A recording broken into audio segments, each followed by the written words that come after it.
15,000 people marching from 46th Street down to 14th Street, 32 blocks, demanding justice, demanding support for Mueller. The line goes 11 blocks behind me back. So a lot of people have turned out here in New York. People are turning out all over the country to support Robert Mueller and his investigation into the Trump administration and current activities, and him currently attacking the investigation itself.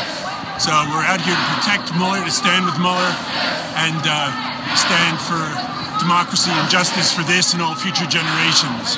So please share this out to any groups or on your own page or wherever you can, and get out and march if you can. If you're in the West Coast, get out and join a march right now, and find one in a town near you. You'll be able to find it. You just Google support Robert Mueller march or move on, or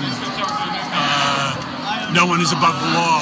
A march site will come up, and you can put your zip code in, and you can find out where you are. There's the Empire State Building behind me. About 15 or 20,000 people, I'm not quite sure how many, all the way back for 11 blocks. So thanks for being here, and thanks for sharing this out, and thanks for supporting a better democracy than we've got right now. Justice!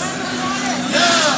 What do we want? Justice! When do we want it? Now! What do we want? Justice! When do we want it? Now!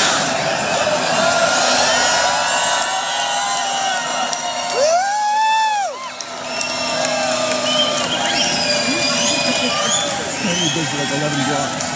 Keep coming, frontline goods, keep coming. Amazing. We'll never be defeated. The people united will never be defeated. The people united will never be defeated. The people united will never be defeated. New Yorkers united will never be defeated. New Yorkers united will never be defeated. United will never be defeated. New Yorkers united will never be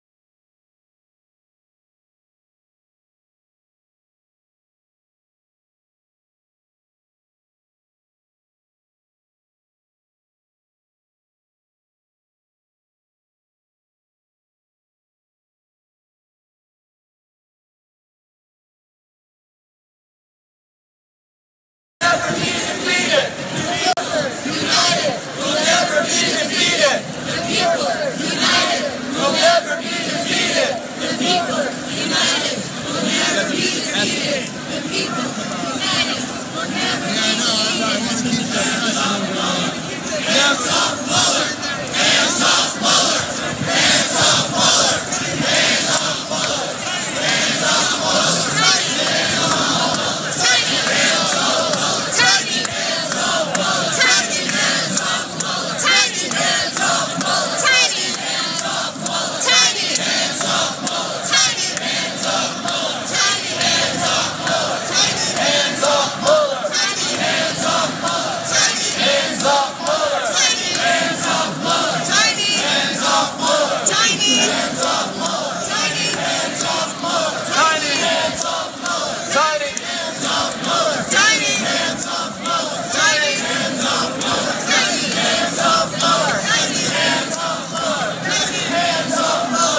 What was that? 16. At 16 to make it. Now!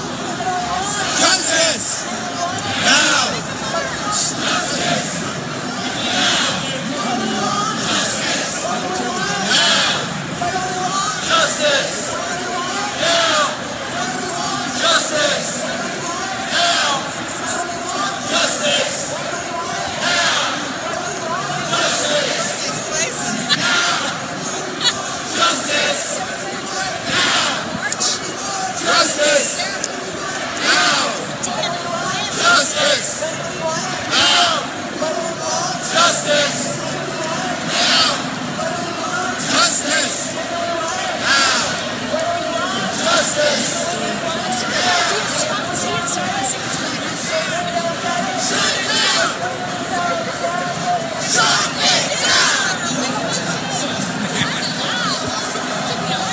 This is what democracy looks like.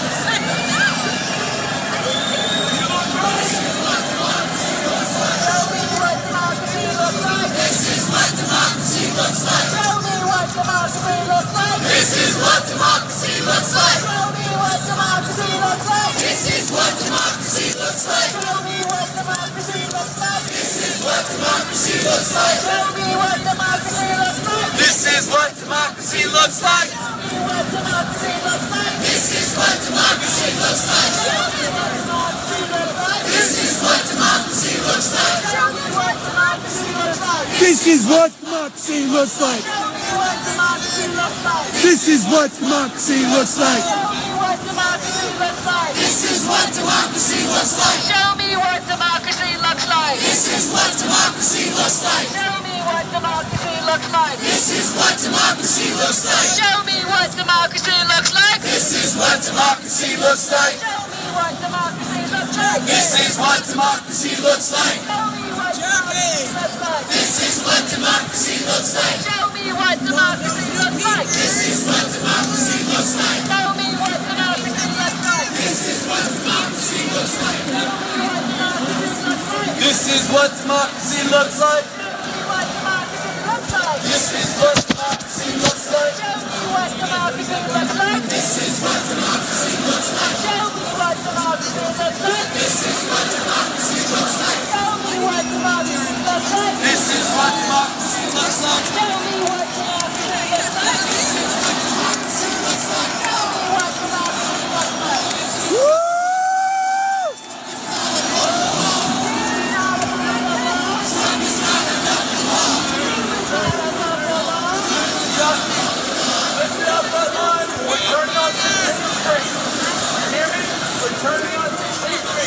We're going to keep the line.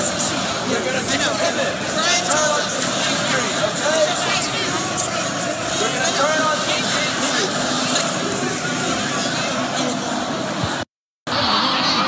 For those of you just joining, this is the New York No One is Above the Law march. And we've got at least 15,000 people in a line going 11 blocks all the way back behind us. We left Union Square, we left Times Square, and we're headed to Union Square. 11 blocks long of humanity along Fifth Avenue. We've got Fifth Avenue completely owning the streets, demanding for standing with Mueller, standing for justice, standing for a better democracy than the one that we've got right now. Thanks for watching. Share this out. Keep sharing. Thank you, everyone, for sharing.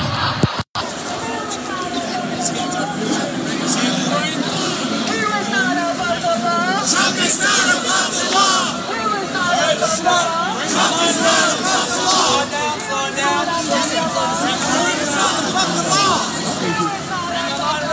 Trump is not above the law. Trump is not above the law.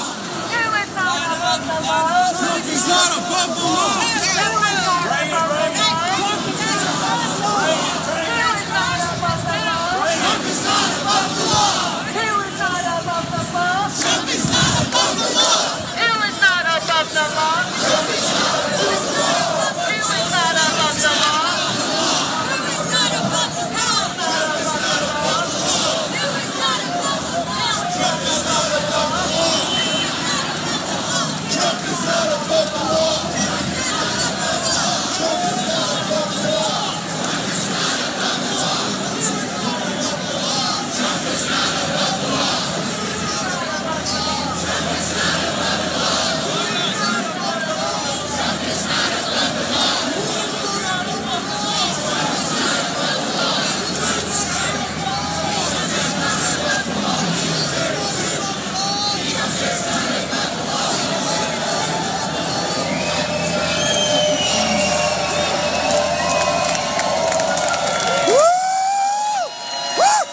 Ho, ho!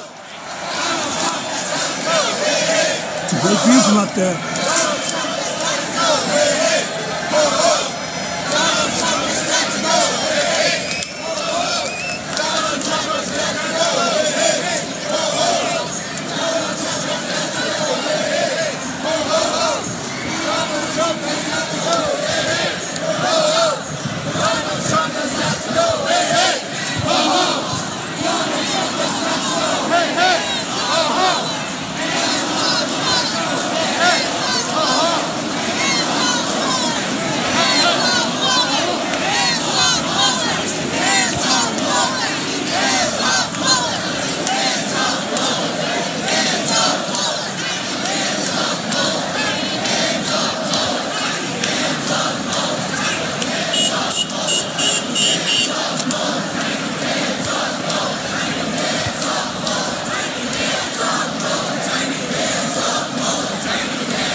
Thank you.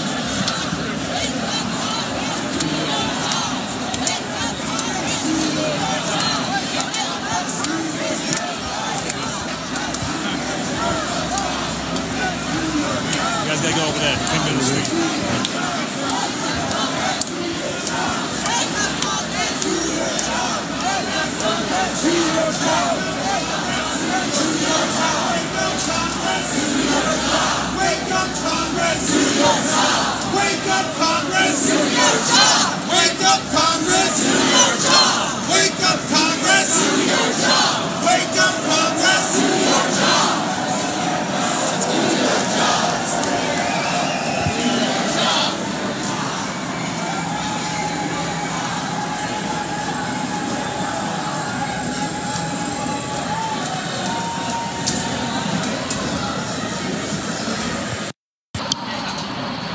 For those of you just joining, this is one of hundreds of rallies across the country supporting Robert Mueller and calling for the investigation to continue into Trump's administration and into the full investigation and seeing it to its end. Yesterday's activities by the president have prompted snap rallies in hundreds of cities across the country. This is one of them. 15,000 people stretching across all of Fifth Avenue for 11 blocks, moving from Times Square in New York City to Union Square in New York City, where a lot of Standing Rock actions were birthed. And to me, this is an extension of what's wrong with the democracy here in America right now. Protecting corporations and not people. Protecting corporations and not water. Protecting corporations and not democracy. Humanity before corporations. People before profits. This is what democracy looks like. When there's no other choice. When the president isn't listening, when Congress isn't listening, people in the street moving. Every person in the street, it's said by certain marketing people, represents 1,000 people. So if we've got 15,000 people in the street, that's 15,000 times 1,000. So Join a march if you still can. If you're out on the West Coast, marches are beginning now, rallies are beginning now in hundreds of cities around the country. Thanks for viewing and share this out.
No, that's not me out in the streets. I wish I was. No, that is not me. Hands off Mueller! Hands off Mueller! Hands off Mueller! Hands off Mueller! Hands off Mueller! Tiny hands off Mueller! Hands off Mueller! Tiny hands off Mueller! What do we want? Justice! When do we want it? Now! What do we want? Justice! When do we want it? Now! What do we want? Justice! When do we want it? Now! What do we want? Justice! When do we want it? Now! What do we want? Justice! When do we want it? Now! Sorry, sir. Justice! When do we want it? Now! What do we want? Justice! When do we want it? Now! What do we want? Justice! When do we want it? Now! What do we want? Justice! When do we want it? What do we want? When do we want it? What do we want? When do we want it? What do we want? When do we want it? What do we want? When do we want it? What do we want? When do we want it? What do we want? When do we want it? What do we want? When do we want it? What do we want? Decide and now decide, and all we do is pray. So pin down our case, still marching in their sheets. One night will wrong and pretty great. Get murder in the streets. America, America, you just can't get it right. Why can't we see equality for black and brown and white? So pitiful, the toxic Trump. You lie They left with out purple. We got a lot of them down here.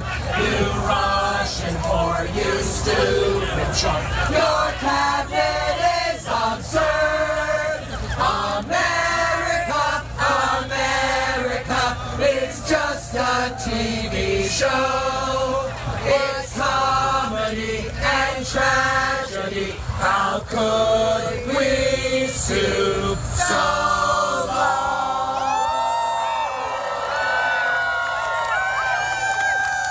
We have time for one more.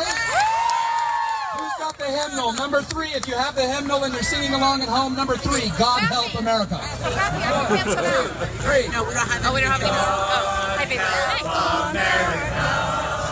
What have you done? Stand beside us and guide us through the mess and distress you've begun. Till your bigots and your gun nuts, every greedy billionaire. God help America through this nightmare. Come on, America, stand up to hate. Don't divide us, unite us. You can't break break us to make us more great. Tell the bigots and the gun nuts, every greedy billionaire. Oh my God. God help America through this nightmare.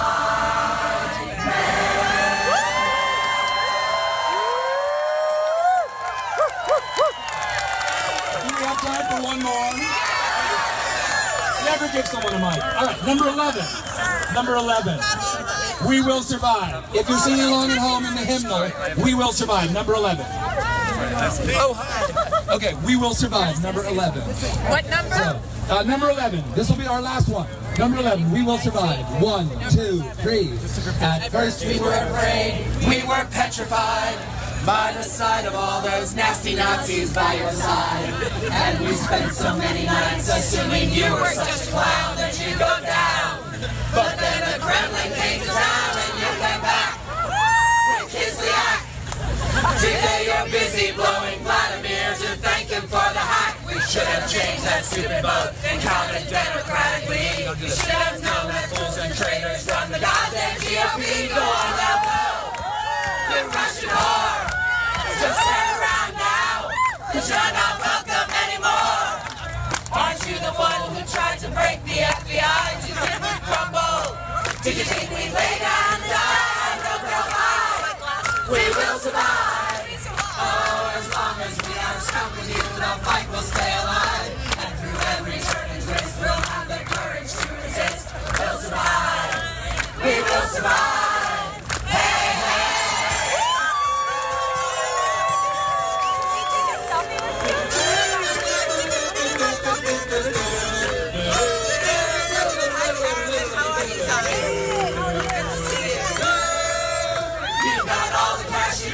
From the NRA and billionaires who pay to make their taxes go away. But character is destiny and you're a psychopathic ape. You can't escape. It's coming soon, the PP tape with every week. You spring a leak. All your blood is going to decay. You'll dig your grave, you fucking freak. And the storm doesn't do it. Mueller's gonna seal your fate. You will pray for Watergate. Go on now, go. You Russian whore. Just turn around now, 'cause you're not welcome anymore. Aren't you the fool who tried to break the FBI? Do you think we'd crumble? Do you think we'd lay down and die? Oh, no, no, no. We will survive. Oh, as long as we are stuck with you, the fight will stay alive. And through every turn and twist, we'll have the courage to resist. We'll survive. We will survive!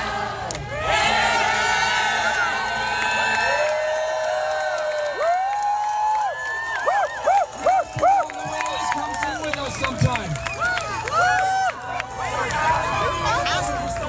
More! Mic check! Mic check! Mic check! Mic check! Mic check! Mic check! You are here! You are here! In Union Square! In Union Square! You are thousands! You are thousands! You are thousands! You are thousands! Who gathered in 24 hours In 24 hours! to stand To stand! for the rule of law! For the rule of law! For democracy! For democracy! For America! For America! Where the people Where the people are in charge! are in charge! The people The people are in charge! are in charge! No man No man is above the law! is above the law! No man No man is above the law! is above the law! Donald Trump Donald Trump is not is not above the law! above the law! Trump is not Trump is not above the law! above the law! Trump is not Trump is not above the law! above the law! Trump is not Trump is not a king! a king! Trump is not Trump is not a king! a king. We are his boss. His boss. He will hear us. He will hear us. He will hear us. Thanks for watching, everybody. This is just New York. There's stuff going on all over the place. And we still don't have California active yet, I don't think.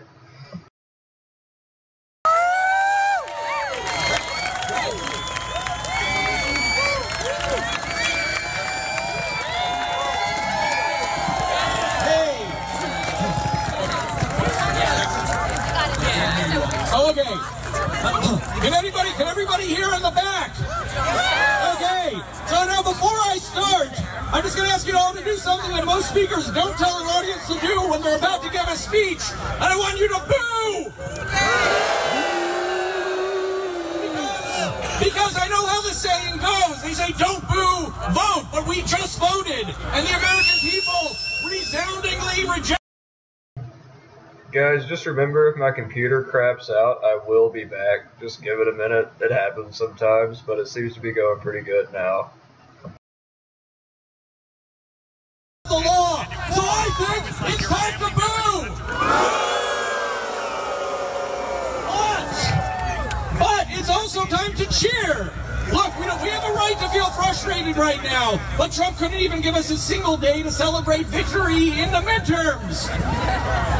But although we might be frustrated, we shouldn't be disappointed because we're winning. And we shouldn't be fooled by Trump's angry bluster because he's losing. And he's scared.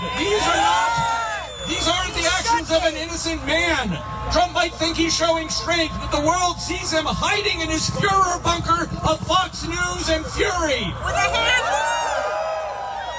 And firing Jeff Sessions is proof that Trump responded to the blue wave with a yellow puddle. So stay positive, because on the bright side, at least that racist gnome Jeff Sessions is gone. I believe if Trump really wants to get rid of him, he has to give him an item of clothing.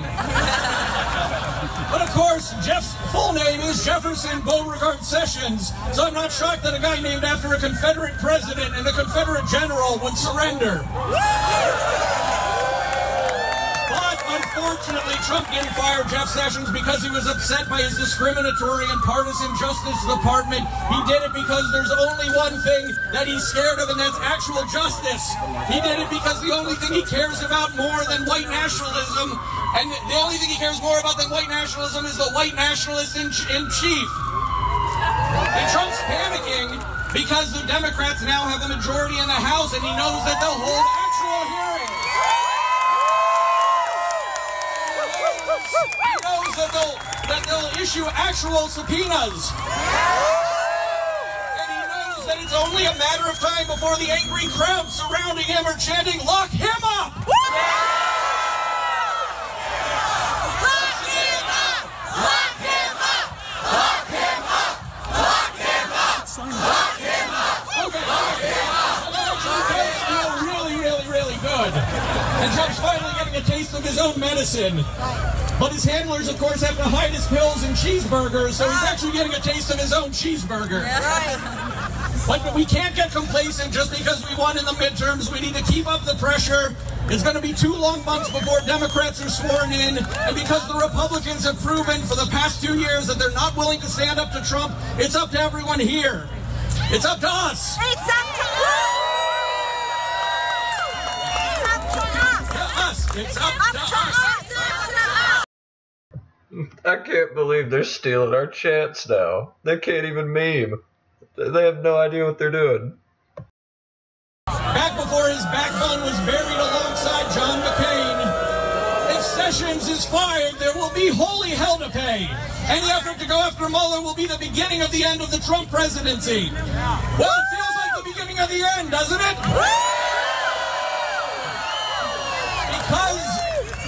Because no amount of pre-election stunts exploiting our military and demonizing refugees who are fleeing violence are going to stop it. Because the arc of the moral universe is long, but it bends towards justice, and Trump's snipping grasp on power isn't strong enough to make it bend back again. So this isn't about Matthew Whitaker or whatever other human thumb Trump tries to put on the scale of justice. It's about the actual rule of law that Republicans pretend to care about. And no one in America can hide from justice or the will of the American people forever. So it's not easy, but it's up to all of us. Everyone here, everyone listening.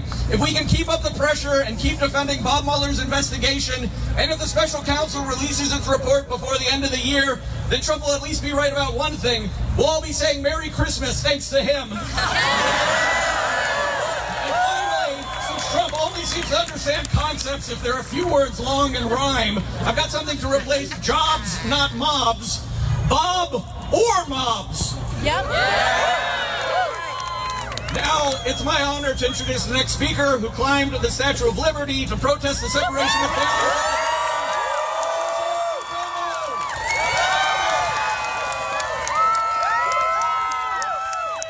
Good evening, everyone.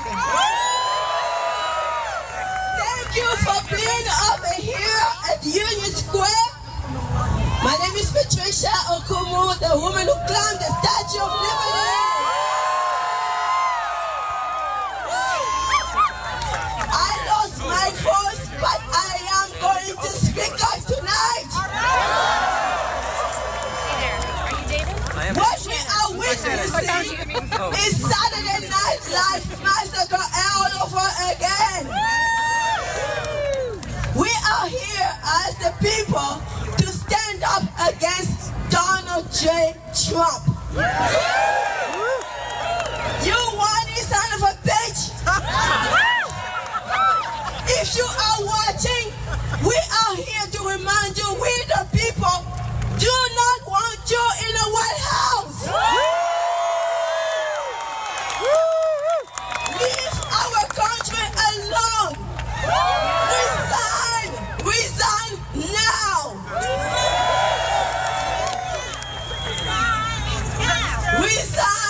now! Resign now! Resign now! Resign now! Resign now! Resign now!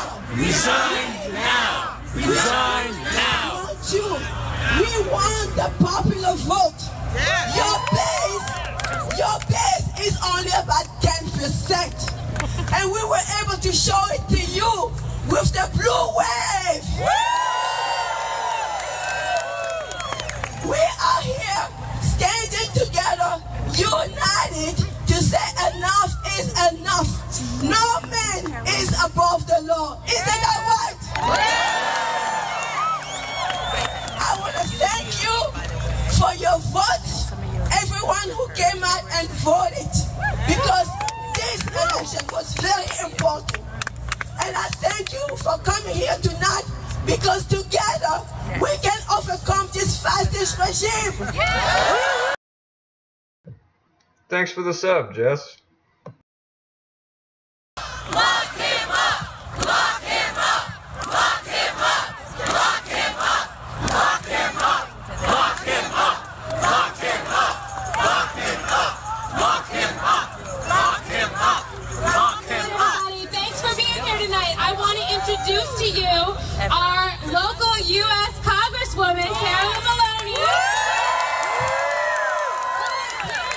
Tonight and has been supporting this action all day, and we are so appreciative of her help today. So I want to introduce her right now. Thank you for coming out tonight. Thanks, Cyber. Because of your votes, we have a Democratic majority in the House of Representatives.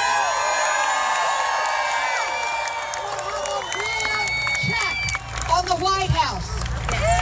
Today I spoke with the Democratic caucus. We were all on the phone. They didn't give us one day to rest before they pulled the shenanigan. And we are outraged and are speaking out with you for the rule of law and against this attack on the independence and integrity of the Mueller Commission. Whitaker should never have been appointed as an acting. He's a political appointee with a whole list of political partisan acts. He has not been confirmed by the Senate for this particular position, and he should recuse himself or be removed from this position.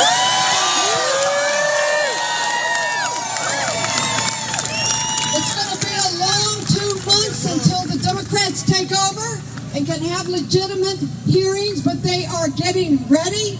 The chairman of all the committees sent letters to the White House for all of the documents and proceedings and information from the Mueller Commission and investigation. We must preserve them. He has been successful already, having secured many indictments and many convictions. So we need to preserve his documents. This is about the rule of law. No one is above it, and we must preserve it. And the rule of law is at stake now, and the people have to speak out as you're doing today, with our votes, with our voices, with our demonstrations, and with our actions. Thank you for being here.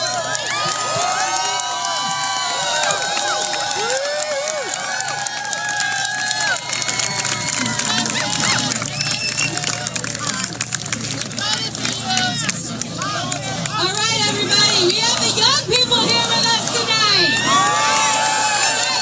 This is Carlos from the Young Progressives of America. Hello, New York! Hello, young people! Please make some noise if you're here to protect our democracy! Now, I want to tell you, I'm with my book bag here because I came straight from school. I'm a student at Brooklyn College, and I give it up for Brooklyn College. Now, I came here as soon as classes were over because I realized the crisis that we are in. What is happening now is not normal. We must not normalize it. It is the duty of every single person here, of every single individual in our country to defend our democracy. Democracy is very fragile. And right now, it is under attack in a way we haven't seen anywhere before in more than 70 years. We must understand that it's not just here in the United States, but across the world, we have fascist, right-wing movements trying to destroy our values. We must not allow that to happen, not on our watch.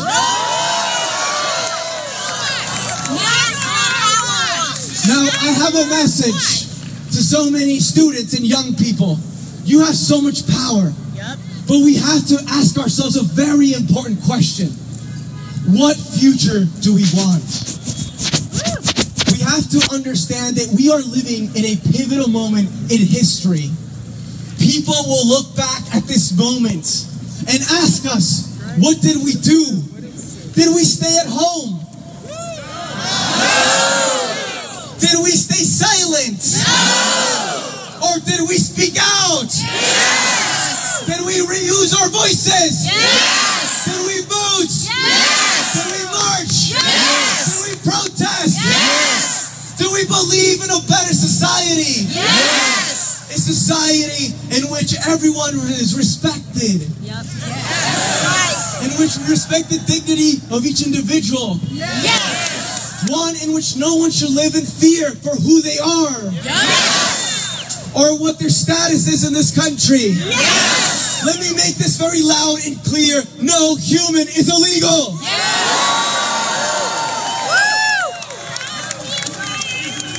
No human is illegal. No human is illegal. No human is illegal. No human is illegal.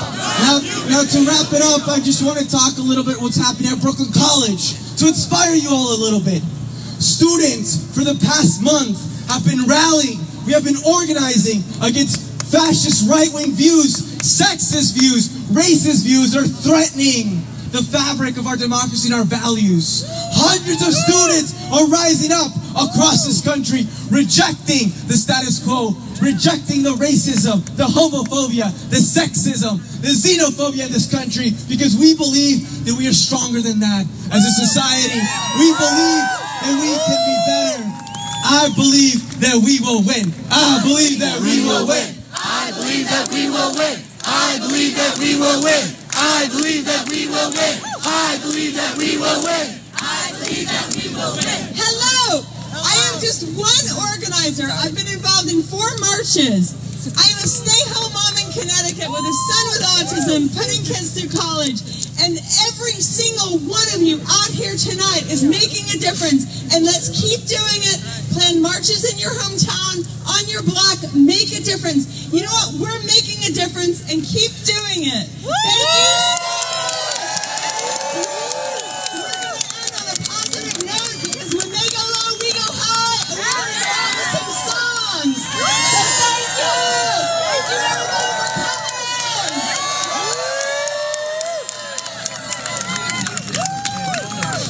If you have the hymnal at home, this is number 2, Battle Hymn for the Republic. All right? Battle Hymn for the Republic. We're all out of them, sadly, but it's just, you know the chorus. Everyone knows the chorus. 1, 2, 3. Mine eyes have seen the story of the coming of the Trump. With a slew of lies, he mobilized the moron at the jump. The country drank the Kool-Aid down and landed on his rump. But we are marching on. Glory, glory, hallelujah. Glory, glory, hallelujah.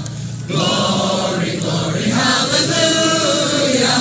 Yes, we are marching on. He's the cherry on the sundae of the racist and the rich. So afraid to pay their taxes, they will scratch a fascist itch. They believe he's Mussolini, but he's only Putin's bitch. Now we are marching on.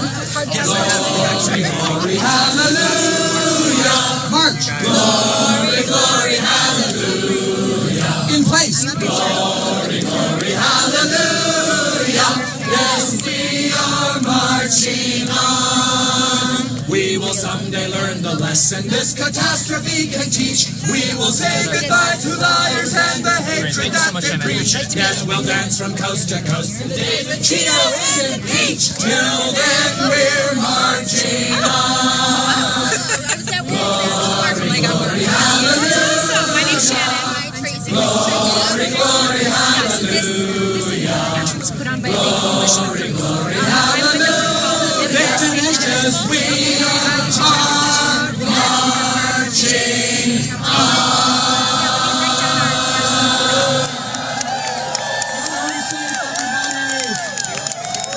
Call your congressmen and women. Call your congressmen and women, demand that they exercise oversight. Yes. Call your senators. Call your congresspeople. Spend tomorrow on the phone. We must demand that Whitaker recuse. We must demand that Congress exercise its constitutional oversight. Whitaker, you must recuse. Whitaker, you must recuse. Your boy Trump is going to lose. Whitaker, you must recuse. Your boy Trump is going to lose. Whitaker, you must recuse. Your boy Trump is going to lose. Whitaker, you must recuse. Your boy Trump is going to lose. Yes, he's right there on the website. Yeah, sure. Thank you. Yeah, you should go check with him. You are strong. You are New York. Yeah. Good night. Get home safe.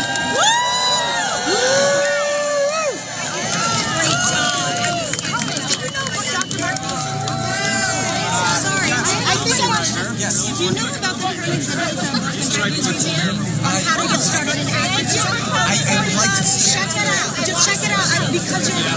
everyone who organized this.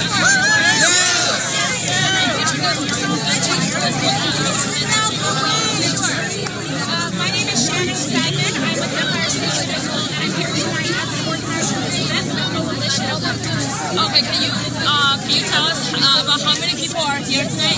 You know, I'm not really sure, but I think at least 5,000 maybe marched. It's hard to tell right now. We're kind of in the middle of it. I think it's closer to like 10 or 15. It might be. It was hard to see how many were behind me. It went for 11 blocks. Yeah, it's amazing. How do you feel about the protest today? I feel great. I'm so happy that so many people showed up. I mean, most people had, a few hours notice that this was happening. Maybe 12 hours outside, and all these people came out because they care. And this week has been so busy. Most of us are exhausted from elections.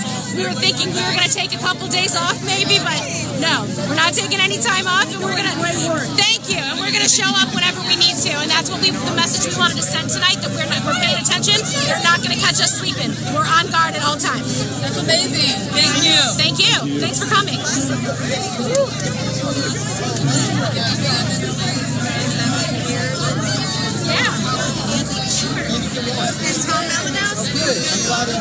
Jersey 3 and Jersey 7.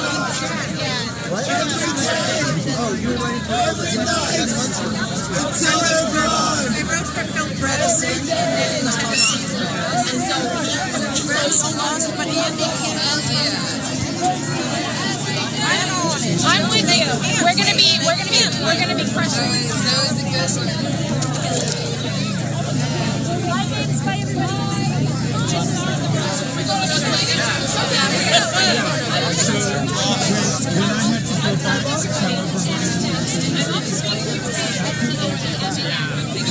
Thank you for organizing.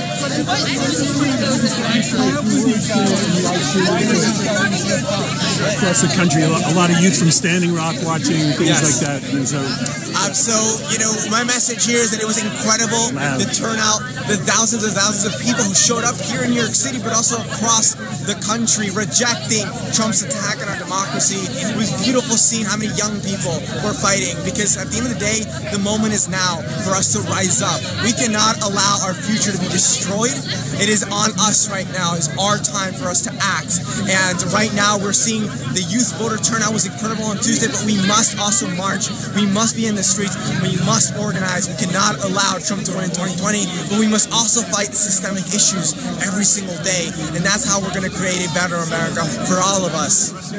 Thank you. Thank you so much. Did you like the whole thing? Where's the whole thing? Indigenous life movement. Indigenous life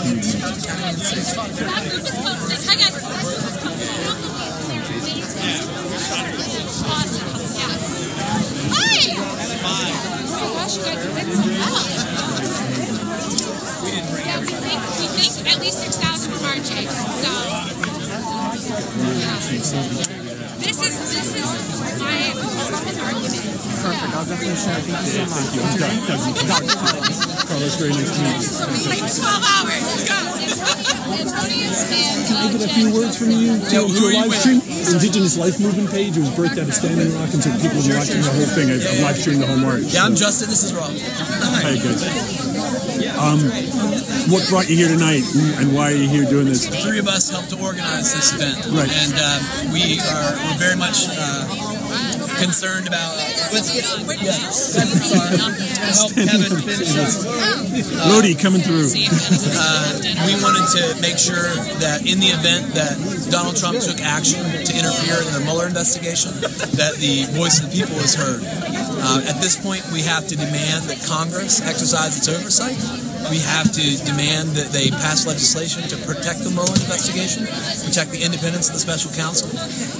If anybody out there wants to start Googling some things, the Bork Rule.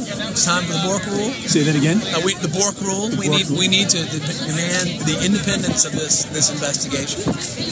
So we need to look at Watergate. We need to look at the history of these scenarios, and we need to begin to ask ourselves the question: what's going to happen from here on? This president has obstructed justice. Thank you very much. Thanks for organizing this rally. You want to say a word? Do you want to say a word to it's an Indigenous Life Movement page. It's gone out across the country, around the world. So watch the whole march. It's actually really infuriating, the power that Trump thinks that he has. As loud as you can, yeah. I totally lost my voice when we were doing the chanting. Sorry. And we have to hold Trump accountable. As someone said earlier, he's not king. He doesn't rule the land like a king. He doesn't have a right to, and he has absolutely no right to appoint people who will be able to shut down and investigate.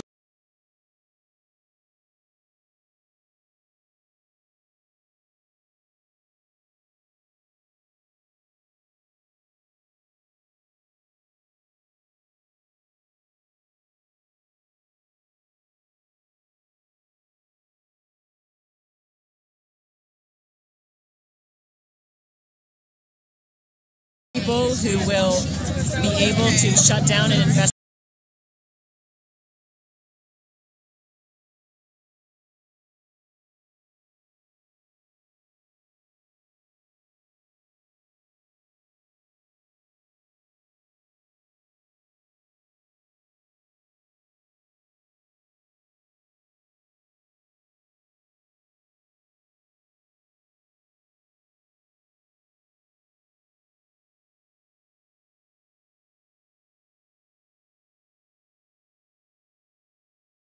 To compare himself to Ahana. Now that means something. He's scared. And that's the way we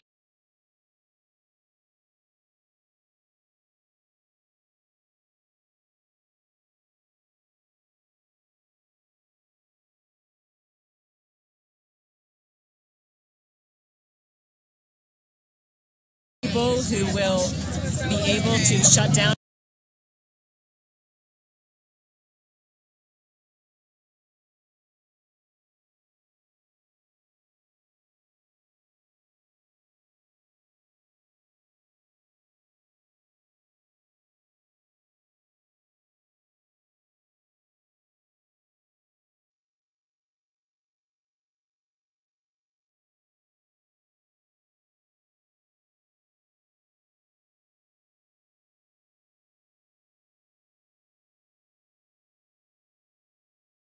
Into an excuse for listening to dealing with the chaos and corruption and controversy of his administration, and I know we are all sick and tired of it.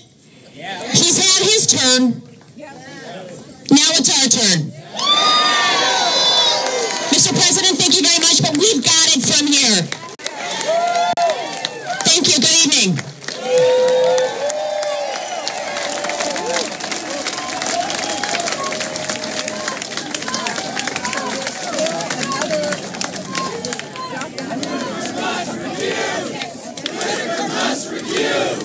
Whitaker must refuse! Whitaker!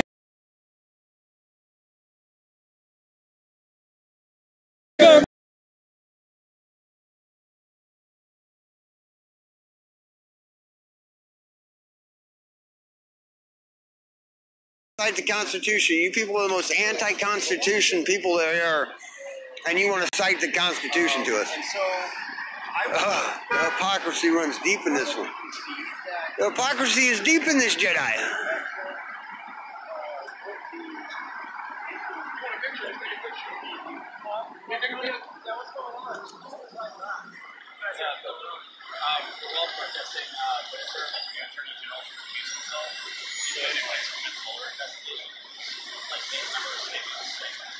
Oh, wow. Hey, Crystal, how you doing, sweetheart? I want to get these signs, man, but it's really hard to get out of here without getting hit. Look at this insanity. I just got to wait for the right light. I've got to get back. I got it. I'm watching. That's what I was watching for.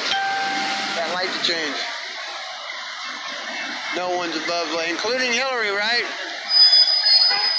No one's above the law, including Hillary.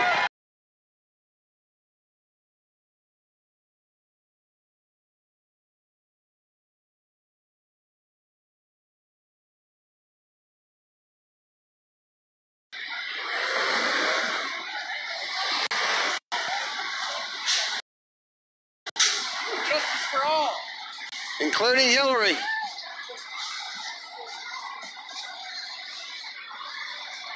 Whatever, David. What's up, buddy? It's been a while. Benghazi, no charges. 2 years of Mueller.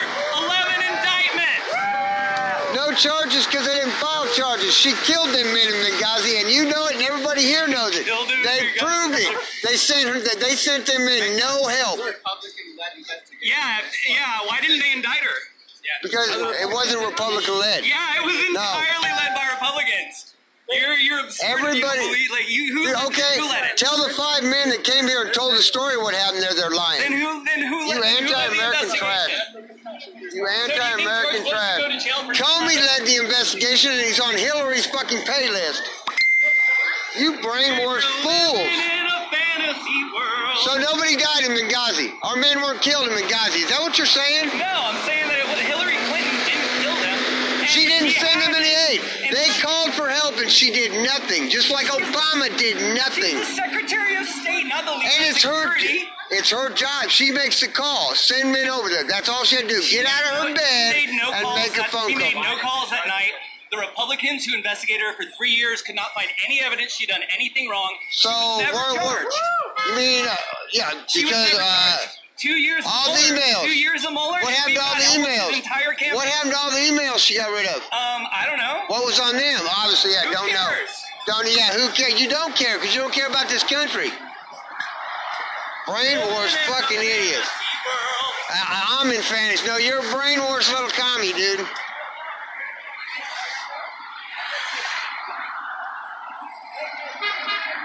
Wow, dude, wow. The brainwashing is bad. Have a great day. They don't know where the emails are. I love lefties. But you love the left. This dude gonna sit over here and argue with me about Benghazi. Hillary didn't send nobody to Secretary of State. Exactly, it's her job. She didn't make no phone calls at night. Exactly, you dumbass. Good point, Mark. Very good point. Is my camera still going? Yeah, it's still going. I mean, seriously, yeah, you're right. She didn't make any phone calls to protect them men. She don't make phone calls at night. I just want to make clear I haven't used my bullhorn up to this point. Secretary of State don't get to sleep. But I want to make clear that I do have a bullhorn. Secretary of State don't get to sleep. The president don't technically get to sleep. They're on the job 24/7. That comes with the job. Dude's a fucking idiot.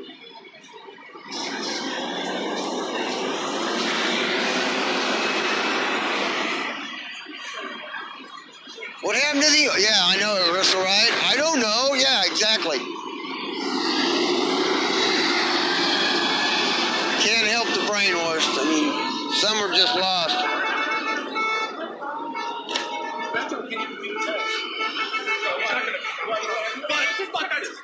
But that's another story. Look, there's no fascism in America. Right, Pub Dog?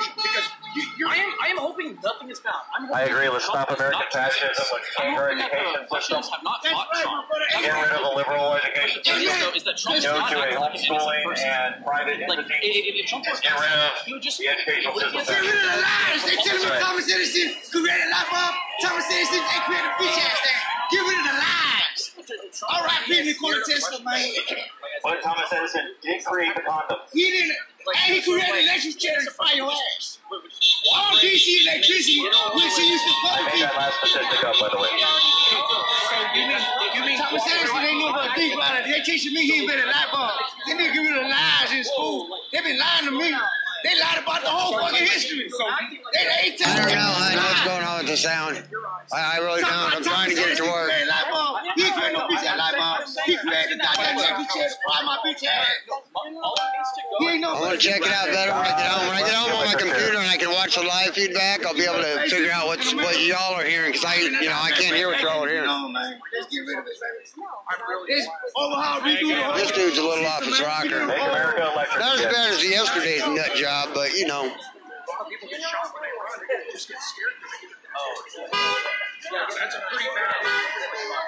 Oh look, we got some more Antifa dudes right to your right. These guys standing up here. Oh, okay. I just smell. They got no flags on them, nothing. They're just standing there.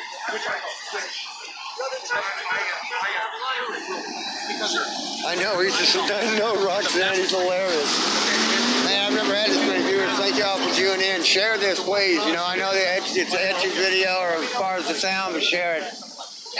Anybody that ain't on my list that's on this video, or you're welcome to send me a friend request. I add everybody because my Facebook's locked down, so, you know, even the leftist knuckleheads can't see shit on my list, so. They get on here now and then make dumbass comments, but hey, I give them their free speech. Self-defense is the only. They make it easy to block them when they do it. We agree on something. See, all we had to do was talk. That's it. Free dog. I don't know, Chuck. I'm not going to ask. I don't want to know. What's that? Yes, that counts. He was playing pocket pool. Don't know.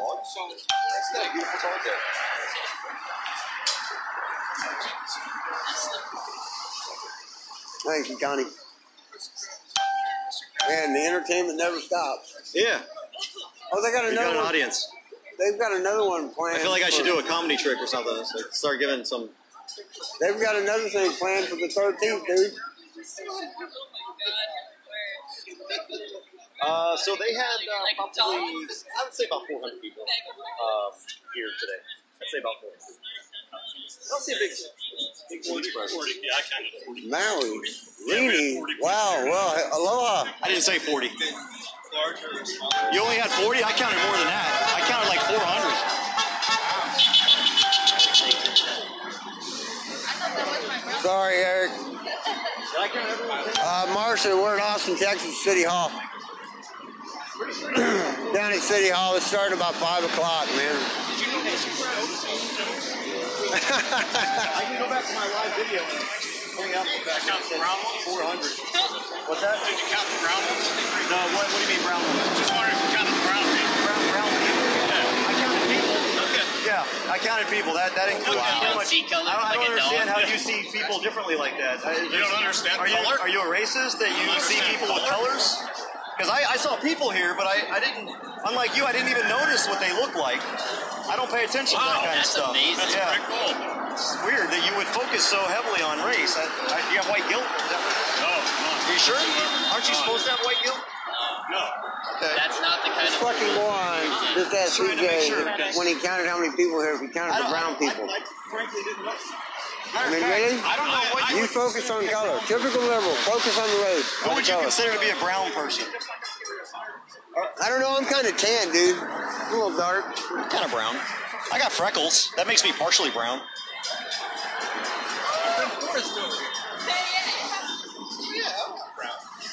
All right. Let me go see. If you guys want to point out brown people to me, I mean, because I won't know what they look like. I see people. I see human beings. I see one race, the human race. This is what I see right here. Where? Okay. Yeah, absolutely. Okay, cool.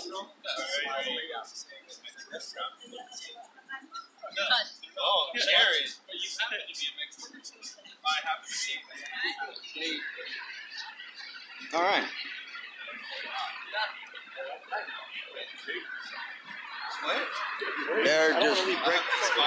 They're just lost, dude.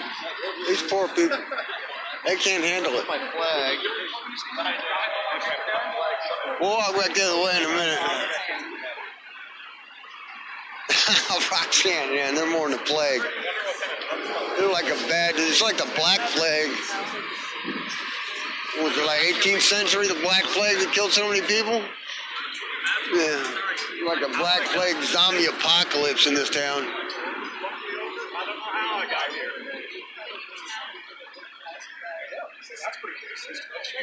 But I mean, but that's in that neighborhood. They're certified poll watchers. What is it? Wait. What is a poll watcher? What is that? Someone who will certify that nothing nefarious or bad intentions happen at a polling location. People like broke in and trying to steal some polling. In certain locations, they do. Now you seem very intelligent. Now that's nice. So you're trying. I mean, that's to ensure that the integrity of the voting system. It's like a security guard. A poll watcher is like a security guard. You ready to walk? Hey, do you remember the incident in 2008 where there was a Black Panther that the voting intimidation in Philadelphia where he had the billy club in his hand? One, there were several, yeah. Several. And what did Eric Holder do about that situation? I think he went to sleep. He refused something. He did. He refused to prosecute. He refused to So investigate. they saw a video and still refused to acknowledge that they saw it. But Whitaker's got to go. So someone else took it as a Black Panther was aggressively doing something it was a at black- the polling location, but they were certified. Yeah, they're certified poll Wait a watchers. minute. That just happened He wasn't a yesterday. certified poll watcher. To try and prevent Those guys were not certified poll watchers. They were not. I just pulled up the CNN video. Oh, CNN said so. They were certified poll watchers. Oh, that makes all. I am correct. Okay, how about CNN the said group so. of Black Panthers that were marching around polling booths this year, armed to the teeth, screaming Black Trust Power? any news organization. I don't trust any. Yeah. That happened this year. I don't Of course trust you any don't of them. know. We have to draw. Wait, why? Because they all have some form of what they report. They're all biased. Oh, Eric, I am a member of the Texas Nomads, SAR, Security and Resistance. Since you asked, I will, when I get off this live feed and get home tonight, I will get you more info on it, and we can talk about it when I'm not out here. But that's who the Patriot organization I'm with. We do a lot of work around here. We attend rallies, of course, but we do a lot of other work in the community. I'll get with you after this, dude, and we can talk more. Are you here in Austin? That you can tell me. I want actual now. I want them to tell it to me straight. They give you news, but I want the news to just report.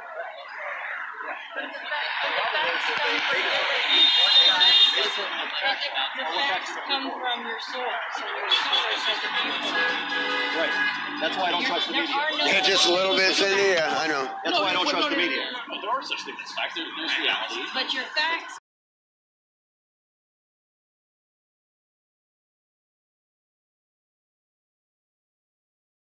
Americano for Trump. Americano. Americano, yeah.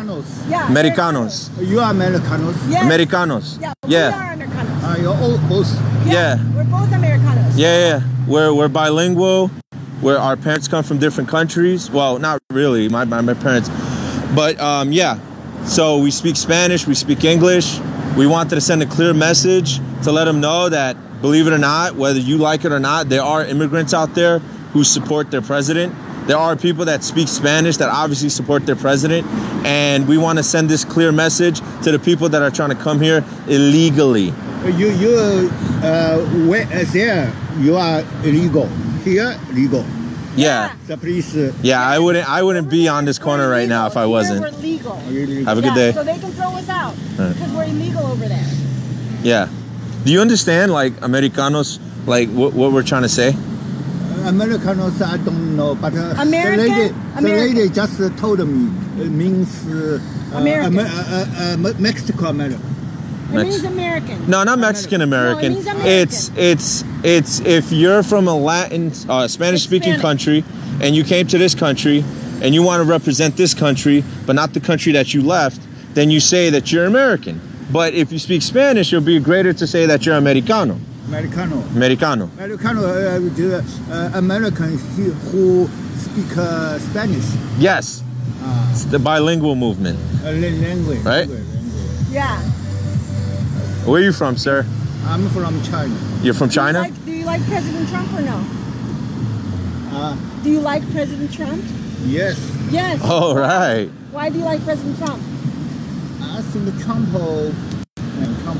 keep America great. Yes! Oh my God, that's beautiful. That's a beautiful, beautiful message right there. You guys heard it here first. Yeah. You guys heard it here first. Because he's going to keep America great. Yes. All right. Thank you, sir. Thank you. Appreciate that. Appreciate that. And that's what we're out here for. We're out here to, like, let you guys know that you are allowed to support your president. No one should tell you otherwise. If you really like Trump the way you just said that, I want to see you, like, wear the hat or the shirt or anything, and not be afraid to walk the streets. A lot of people are afraid, especially inside campuses, They feel like they don't have free speech in these campuses. As you see, the police just kicked us out. And the police don't have a right to kick us out. The students just now, students go, some go students. Yeah. They don't like Trump, I think. Yeah, they don't like Trump. But I cannot, my English is poor, so I cannot understand what they say. Yeah, you see, the problem with that is, right, that you want to learn English, correct? You want to learn more English, correct?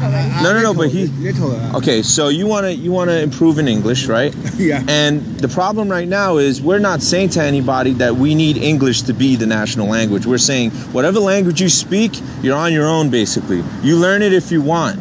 Nobody's going to tell you, hey, you need to learn this language to live in this country. But I'm pretty sure if you go to China, how many people speak Chinese in China? Mandarin, Cantonese, how many people speak it? Everybody, right? And if not, they have to. Right. They have to in order to communicate, right? And if not, they speak English, and that's it. And that's what we're trying to say. If you're coming to America, speak English. Not saying it's the only language you speak, but speak English. You know? Go students, I think they don't like Trump. Yeah, they don't like Trump. So they argue. You know why they don't like Trump? Because they don't like themselves. They've been lied to ever since they were children. I've been lied to as well. But when you really open your eyes and see what the truth is, you understand that Trump is trying to save America, and Trump sacrificed so much. They talk about Colin Kaepernick sacrificing, but Trump sacrificed so much to be the president of the United States, to be ridiculed, to be criticized, to be targeted. This is what happened to Trump. I don't see what happens to a lot of these people that say that they sacrificed. That man didn't even need to say he sacrificed. He showed it. What's next? Trees or deforestation? How long did it take for you to come up with that one? You're fucking stupid. Some oxygen would... Why? But that doesn't allow that. Because how could you support that fucking asshole? We support Trump. We don't support Obama. So please. Please don't refer to Obama that way. He is your ex-president. Oh, you're so funny. So are you. Yeah, you're real funny. Okay, don't break the scooter. Away, right? Because that's your best argument, walking away. No, the best argument is taking the fucking house back. But okay. Ooh. I got him really far. Don't break the scooter. Yeah, please. I think he don't like her. No. She don't like no. No, she doesn't like him. Many people. Yeah, many people don't like Trump. But many people like him. No, there's a lot of people that like him in this country. There's people that love him. But there's people saying that if you love him, you hate. Or if you love him, you don't deserve to live here. You don't even deserve to live. That's what they're saying right now. They're saying that, you know, death to all these Trump supporters. They're not saying it, but they're showing it for sure. They're definitely showing it. I think most Americano don't like Trump. So I'm very. You are supporting Trump. I surprised. Yeah. Well, there's millions supporters, many millions. All right, guys. So we're still out here. Obviously, we can't get a debate because a lot of these people don't know what the hell they're talking about. And even the guy that I was speaking to, there's things that he said that I don't agree with, and there's things that I agree with. You know. And at the end of the day, you don't have to love your president, but please respect his position because he's trying to make this country a lot better to live in. And it's us who's causing the division. It's impossible for one man to cause the division. It's impossible for 2 years to cause division. Trust me, this has been going on for a decade, maybe more. It's impossible for 2 years of his presidency to cause a division. If 2 years of his president caused a division, what does that say about America? That we couldn't handle 2 years? Let me tell you what caused the division in this country. Almost 10 years of a man being seen as perfect just because of his skin color. And that's why I say America is not colorblind, but we are blind by color. And this is what we deal with every single day. You guys love this country. You guys really want to show that you want to make America great again. Please, if you still have time, go out there with your MAGA hats today, as 2 years ago from today, this man was elected. When? Please don't. The guy goes, F you. And I'm like, when? Because they don't have no argument. No, Seriously. they're fucking idiots. I'm like, please don't. You shouldn't Oh, okay. do that. You shouldn't be doing that. Exactly. Obama caused this. Militant reaction. That's the thing. They said Obama was peaceful and respectful. But this man knew how to divide the country without saying anything controversial. Oh, but he did. You guys just don't remember it. When Trayvon Martin died, this man had said, that could have been my son. No, it couldn't have. Because your son would have been protected by Secret Service. Who are you trying to fool? But he gave everyone in America the idea that just because he's black, he would be killed, even if he's the president's son. This is what they're trying to do. They're trying to flip everything around. They're trying to make you believe that Trump is the one causing the division. How? 2 years caused division? No, it was 8 years. 8 years under Obama. See, we're not under Trump, okay? We're not under Trump. We're for Trump. There's a difference. 8 years under Obama, 2 years for Trump. Do you understand the difference here? No, I've never heard anybody really say under Trump. No one's under Trump. That man is trying to give us the most freedom. Freedoms that we already have, that we're still fighting for. Do you know how sad that is? Free speech doesn't exist. And you know why? It's because it's being told that it's too much. The truth is the free speech, honestly. Lies are allowed, but for some reason, when you tell the truth, it's not. So what I'm trying to tell you guys is this. What do you think about the sign? What do you think about the sign? That's fine. You see, I can respect the fact that you don't agree with my free speech. Can you respect the fact that I won't agree with yours? Like, if you said something to me right now and I disagree. I think that it's wrong. I don't think Trump supports minorities. I don't think Trump supports the LGBT community. I think it's supporting someone who's not very American at all. But that's your opinion. I don't consider myself a minority, but two of us are of that area, I guess you can say. See, the thing is, when you use words like minority, it's divisive, you know? We're just Americans. Yeah, we're just American at the end of the day. Yeah, we're Americans. We all have a passport, an American passport. Not all of us, but yeah. well, you and I do. We all enjoy Whole Foods. Yeah, we like Whole I don't know if that's Whole Foods, but it usually does come in a box. I'm vegetarian, and I like Trump, and I'm of Mexican descent. I was actually born in Mexico. I love animals. She lives in Mexico. I live in Mexico. And for her to come out here and support him, it says a lot about him not liking minorities. But I love Trump because I know what the other corrupt politicians and other corrupt governments are doing to America. I know what the Mexican government is trying to do to America. They're trying to destroy it. And it's going to take somebody like President Trump to stop that.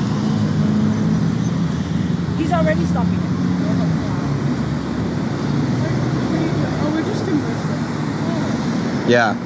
So yeah, I don't think it's that he doesn't like, what do you say, minorities? I mean, like, I was specifically talking about the LGBT. I've always wondered that. How exactly? Because I've never come across him making any comments about that. And people always say that, but I've never really seen anything. If you've seen how would you consider, like, how is his transgender ban proposal in the military? But that's a transgender ban. That's not a gay ban or a bisexual ban. Yeah, but he cares about the other letters, just not the T. So he doesn't care about transgender. Well, when you think about it, the reason why is because you got to understand transgenders have a higher rate .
to Congress and to the FBI about whether he had told his father about that Trump Tower meeting where the Russians met to try to give dirt on Hillary Clinton.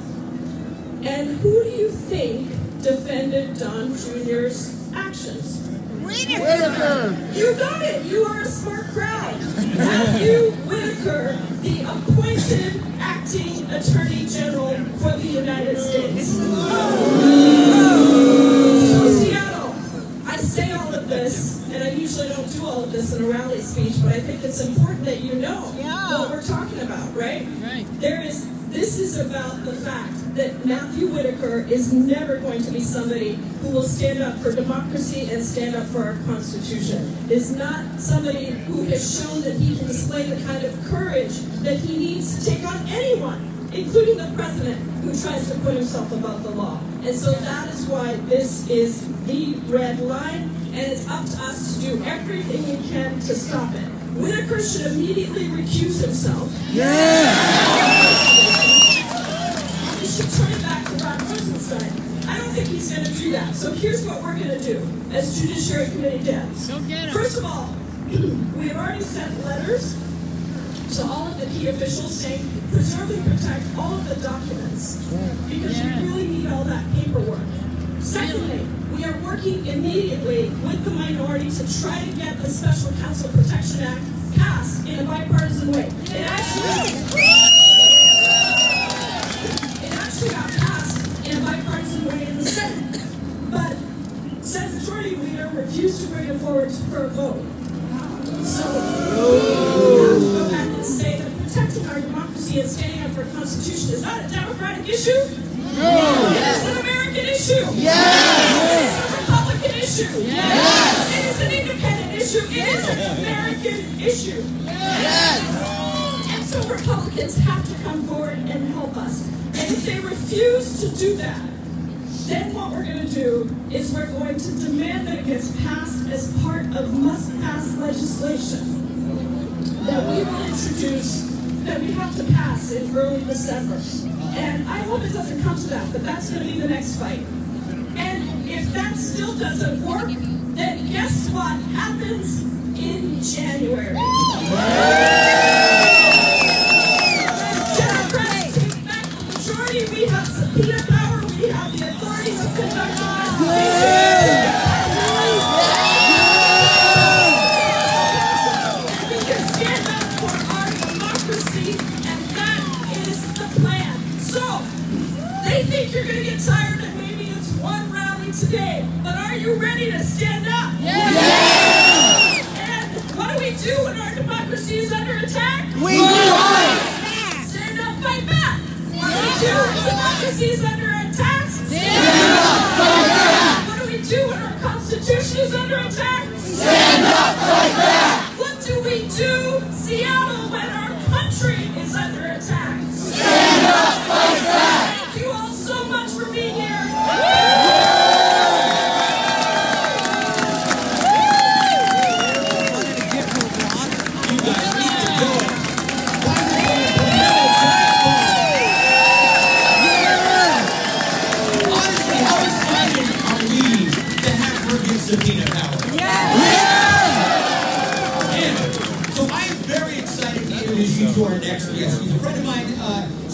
was this year's recipient of the Council on American-Islamic Relations. She was awarded the American Muslim of the Year Award in Washington, D.C. She's going to rev you up, you guys, so just brace yourselves. Executive Director of MAPS, Anila Axon.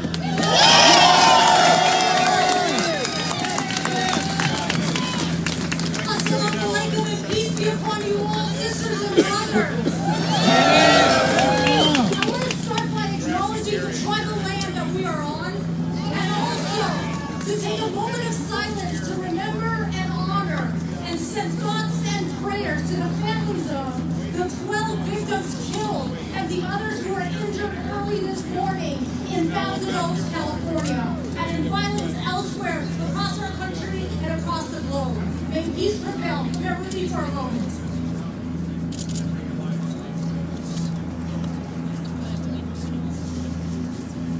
Thank you for that.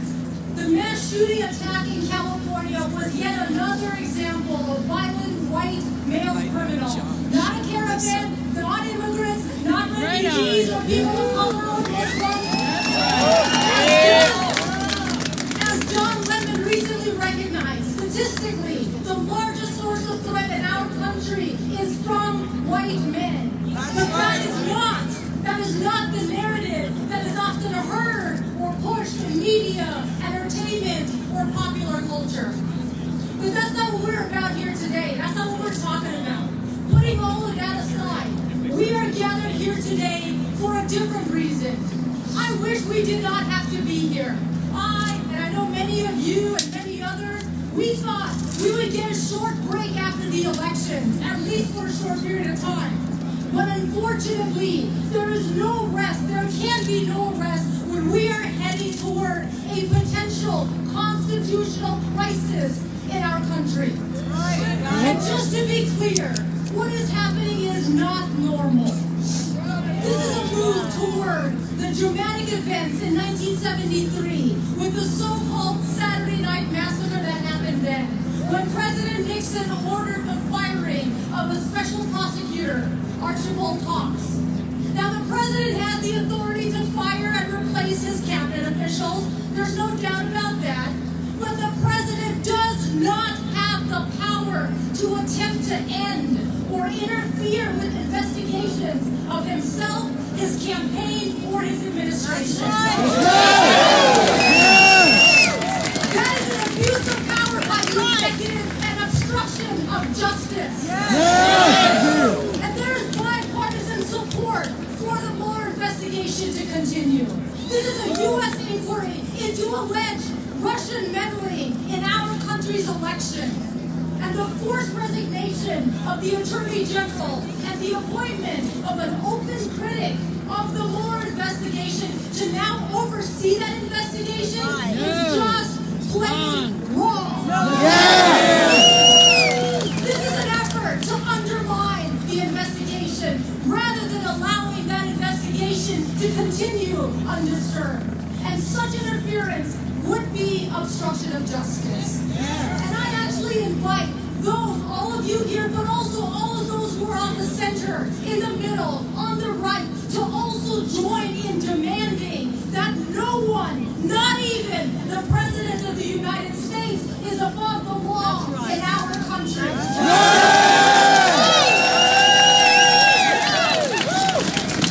I am not here as a Democrat. I'm not here as a Republican. I'm here in a nonpartisan capacity because this should not be a partisan issue. This is not left versus right. It is right versus wrong. And we the people, we understand again that no one is above the law, and we demand the protection of the independence and credibility of the investigation. And we're gathered here today to protect our cherished constitutional values, including the system of checks and balances and the rule of law that we have in our country. And we are doing this out of patriotism and loyalty to our country.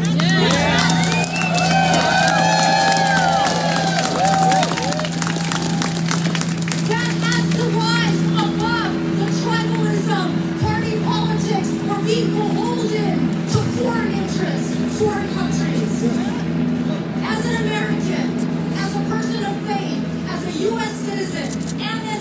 journey even. In all aspects of my identity and affiliation, I say this is wrong. I know all of you know that this is wrong. And we as Americans, we demand better. Our system of laws is far from perfect. But at the same time, there's a general recognition that no one, again, is above the law. And we have right now a deeply divided country and a deeply divided Congress. But when our political leaders take action that threaten our democracy, it is up to us, we the people, to act. We the people must serve as a check. We must be here. We must be out in the streets. We must organize. We must continue the movement to hold this administration and all of our political leaders accountable.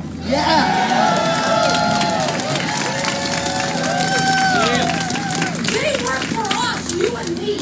Do your duty. Let's continue making our voices heard with our elected officials, the current ones and the newly elected ones. And again, we have to do this out of love for country. We are the real patriots here. We do not want to be beholden to a foreign country. We are the true patriots that out of love for our country are out here in this cold fighting to protect our constitutional values. We are the ones advocating for the aspirational values and ideals of our country.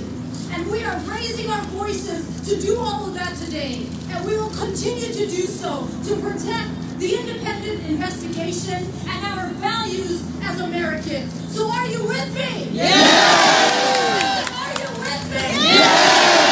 Thank you very much.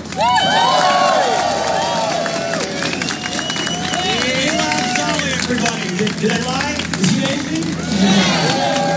So we have something next week to talk about some national security issues and how this is really affected by all that. John Donoso is political lead of the Truman National Security Project. He is founder of the Northern Seattle Progressives Kremlin Gate Working Group, and he is formerly with the State Department and USAID. Please welcome John Donoso.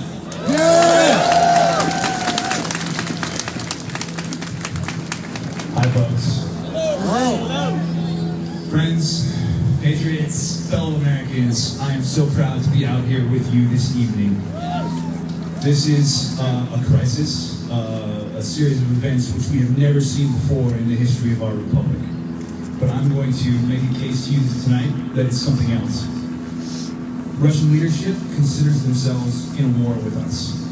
The Kremlin's official press secretary, Dmitry Peskov, in a long interview with the New York Times the last year, said, "Call what you want, it's a war."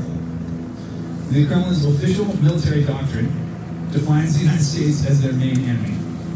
And when you have a general of a nuclear power defining you as a main enemy, and you have a president giving aid and comfort to that country, we are in an unprecedented situation.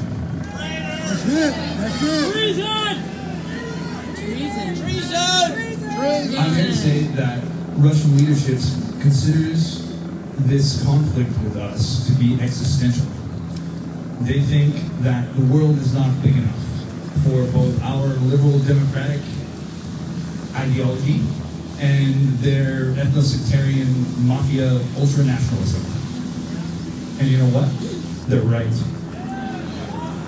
We really are an existential threat to their mafia oligarch way of life, and we should be.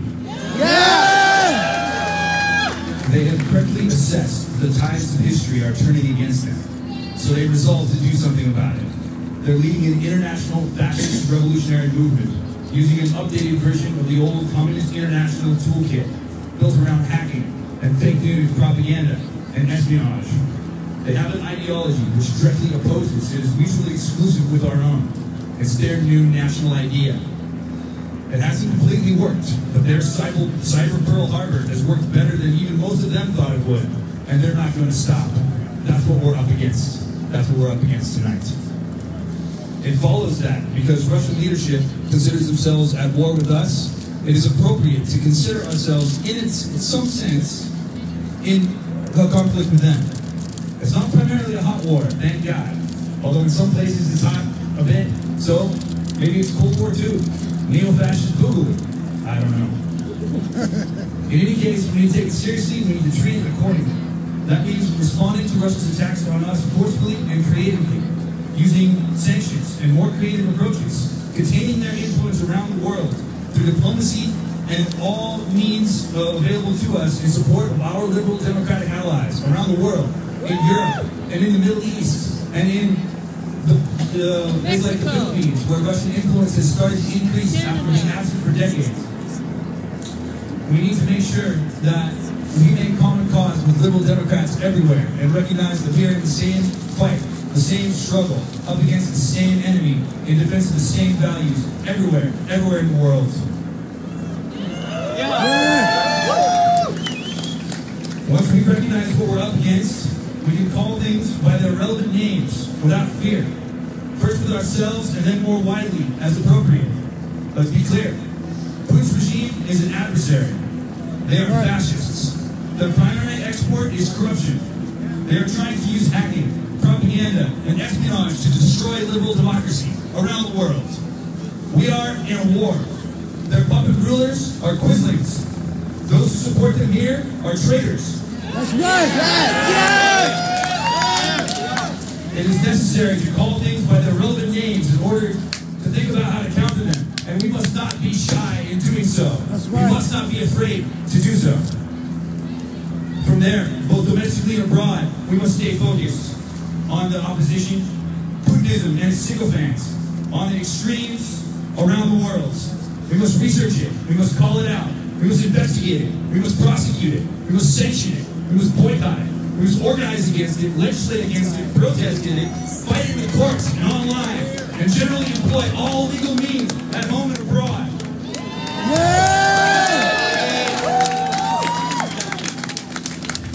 We must build a movement in explicit defense of global liberal democracy. We need to be clear. Liberal democracy is under attack. The rule of law is under attack. Democratic governance, basic human rights, especially for women and minorities, and economic stability are under attack. We, all of us, must defend them.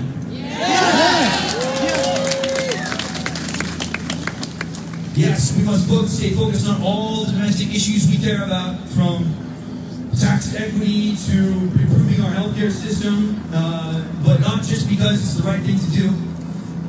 Putin doesn't want us to do that.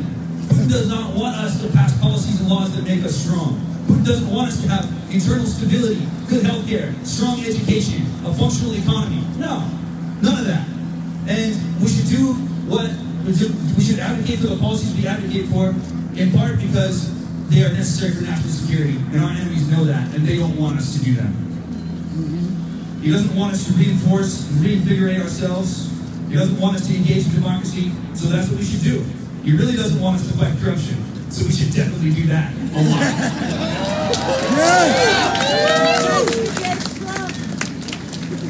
We win by first correctly recognizing that what we're up against, having the courage to accurately identify it, and think about it, and talk about it, and from there, building a movement to fight it. That's what I think we're going to have to do, and we're going to have to do it one way or another, whether we like it or not. So consider this a friendly reminder. We're in a war. There's a lot of headlines that are important to keep track, but it's important to remember the big picture. We're in a war. We all have a role to play in defending ourselves and defending everything in the world that's good. Thank you. John, you know so. Please keep it going. These are the stakes, people. Everybody here on this dais tonight is playing them out. We're going to keep that going. I want to bring now the co-director of the Truman National Security Project Seattle chapter, Mr. Mo Kalani.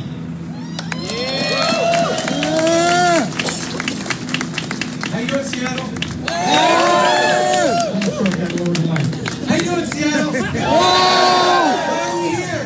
To protect our country. Why are we here? Why are we here? To protect our country! I'm going to keep my remarks relatively short. First off, that's not funny. Acting AG Matt Whitaker cannot be allowed to oversee or control the Mueller investigation. Right. He has already said, he's already spoken about reducing the budget. He's already called this investigation a lynch mob. He is a Trump partisan, a complete loyalist. We cannot have that. We must protect the Mueller investigation. Yes. Yes. With me.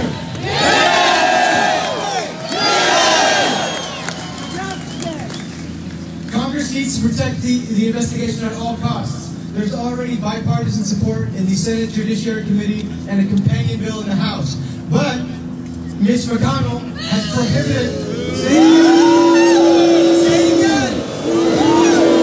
He has prohibited the bill from getting to the Senate floor. Say it again. Congressional leaders must demand that the vote be taken now. If this investigation is bipartisan, it's actually nonpartisan, and it is in the national security interest of the United States. If we do not get to the bottom of what happened in 2016, we remain vulnerable in 2020 and beyond. Right. Why are we here? To protect our country. Why are we here? To protect our country. Okay, I'm going to introduce a colleague of mine, Noah Eaton. He has incredible national security credentials. He was a former branch chief at the National Counterterrorism Center, and he was also with the Department of the Treasury. Please welcome him. This is the first time he has publicly spoken about anything like this, and he felt that this was the right time to do so. Please welcome him.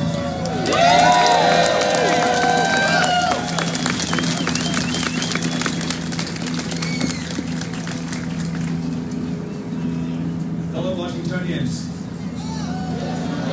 Fellow Seattleites. My name is Noah Eaton, and I'm a member of the Truman National Security Project. I spent more than a decade working in national security and the intelligence community, and I served our country as a civilian in Afghanistan. I've never spoken publicly about national security issues because I've never felt I had to. Yesterday that changed. It changed when I no longer felt that those in power would uphold the same oath of office that I swore to support and defend the Constitution of the United States against all enemies, foreign and domestic. It changed when President Trump forced Attorney General Sessions to resign and shifted oversight of the Russian investigation to a loyalist who has questioned its scope and called it a witch hunt. Let me be clear. This is not a witch hunt.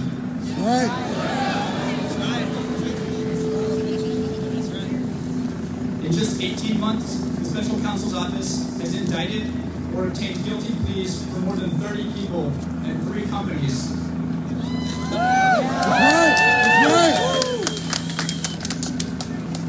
6 of these people, including 4 former aides to the president, have pleaded guilty. The Special Counsel's Office continues to uncover new information that is relevant to its goal of investigating Russian influence in the 2016 presidential election, including any links to between the Russian government and the Trump campaign. On the wall of the CIA lobby in Langley, Virginia, there's a stone engraving of the biblical verse, John 8:32. And ye shall know the truth, and the truth shall make you free. That's right.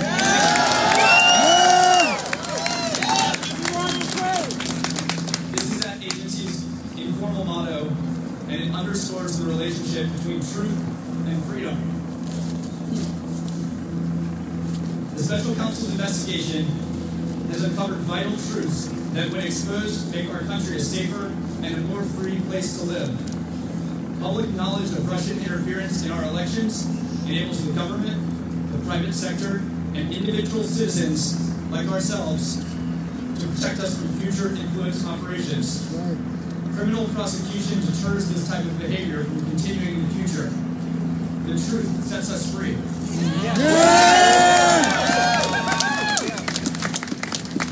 I mentioned earlier that all federal employees, upon taking office, must commit to protect and defend the Constitution from all of our enemies. But I did mention that members of Congress must also take that same oath. Right. All the 4 Washington senators and representatives swore that same oath. Last night, while I was writing this speech, I made a commitment to ask each of those elected officials, every single one of them, to uphold their sworn oath by demanding protections from the Russia investigation, its independence, and its funding.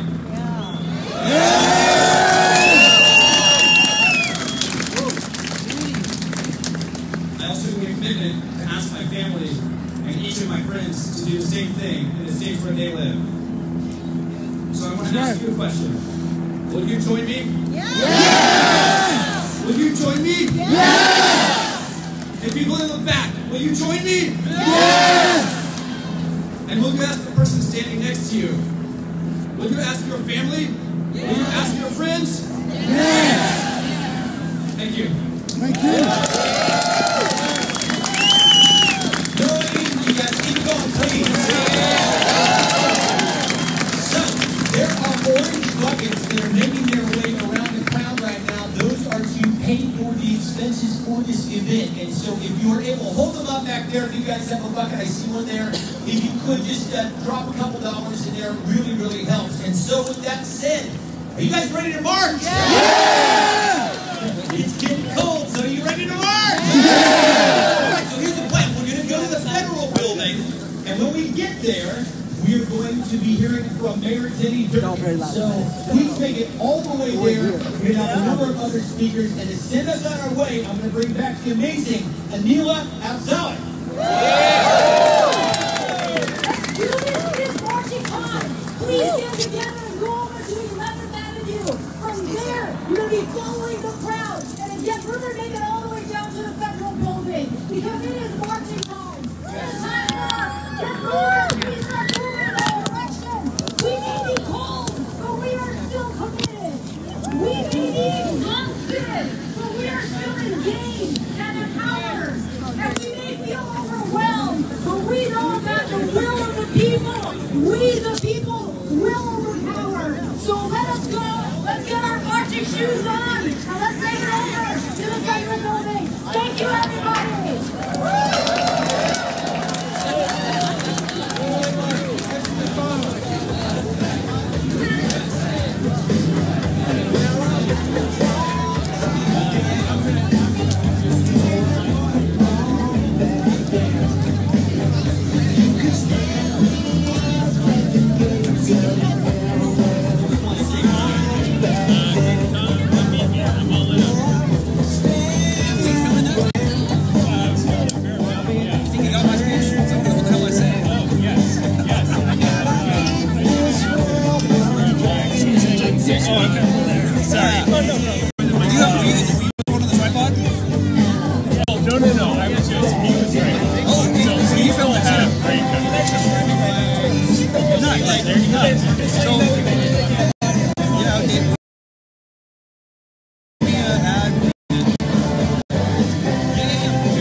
As we know it is at stake.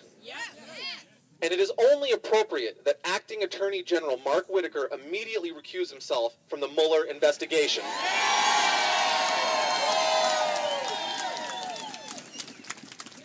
Whitaker has mused publicly about how a Sessions replacement might reduce Mueller's budget, quote unquote, so low that his investigation grinds to almost a halt. It doesn't stop there. Whitaker, even as the former campaign manager for one of the key Trump campaign figures who is under investigation by Mueller's team.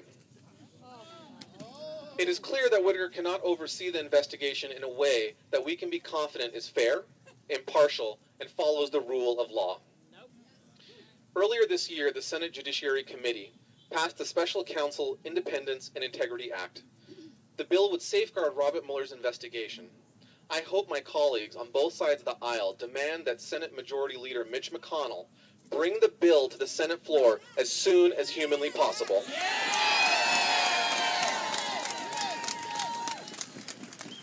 I know that everyone here has just poured their time and energy into making sure our elections represented we the people. But we cannot rest. We must ensure that the Mueller investigation continues, that the rule of law and the integrity of our institutions remain intact, and that the privileged and powerful are held accountable if they broke the law or colluded with the hostile power to attack our democracy. All my best, Jeffrey A. Merkley, United States Senator for Oregon.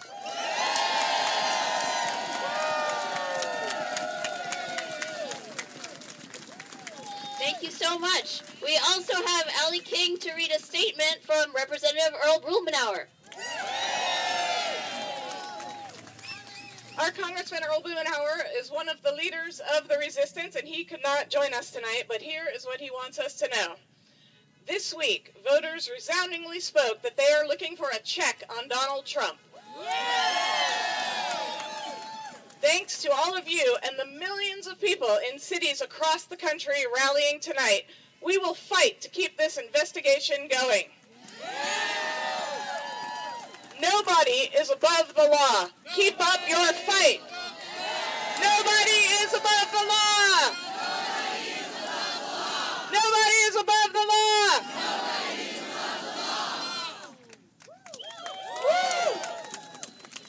Well, we are so lucky in Oregon to have members of Congress that get this.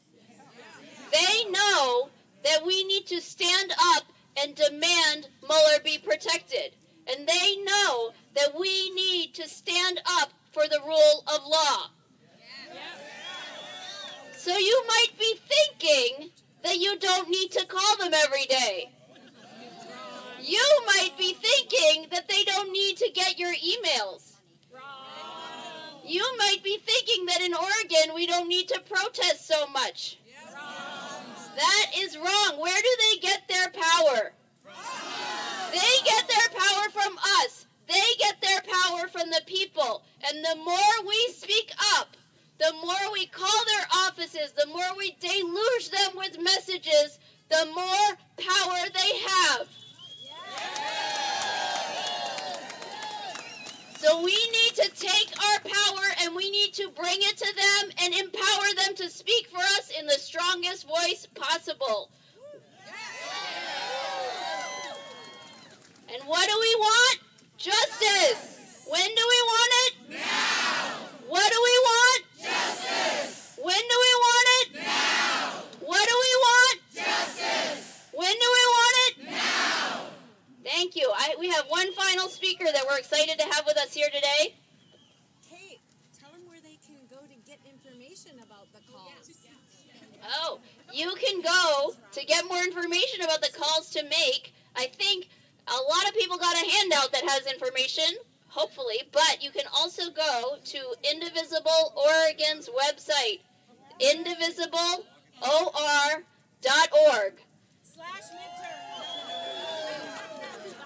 You can also find Indivisible Oregon on Facebook and on Twitter, and we are sharing this call to action in all of those places. It has a very simple script of what to say when you call Congress. Protect the Mueller investigation. Whitaker must refuse it.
got some of that.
Some of that.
America, we refuse to accept a fascist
It's like you're not the type of person I want to go with.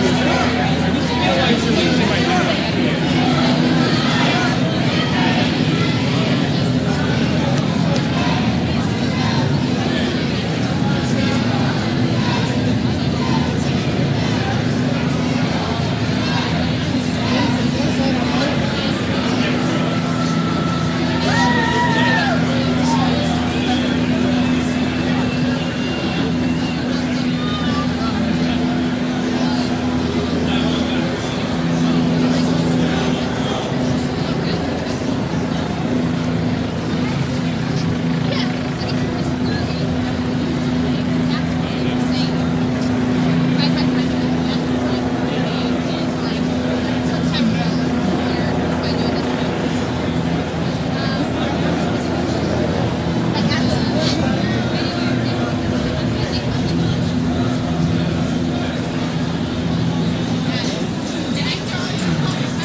Gorgeous.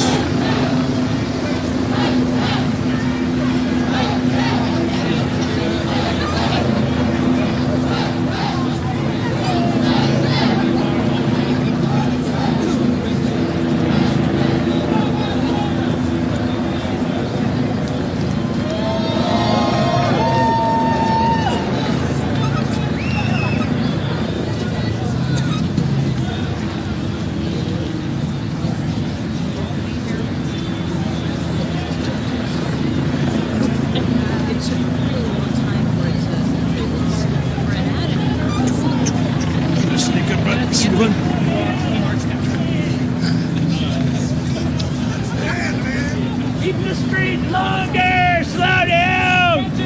You're marching like Republicans having sex!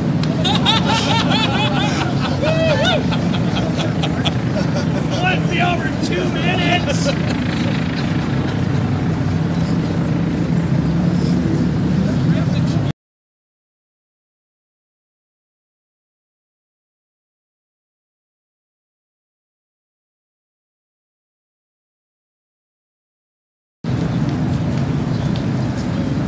Stand up! Fight back!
This is a test donation for $1.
We're here at 3rd and Pine. 3rd and Pine.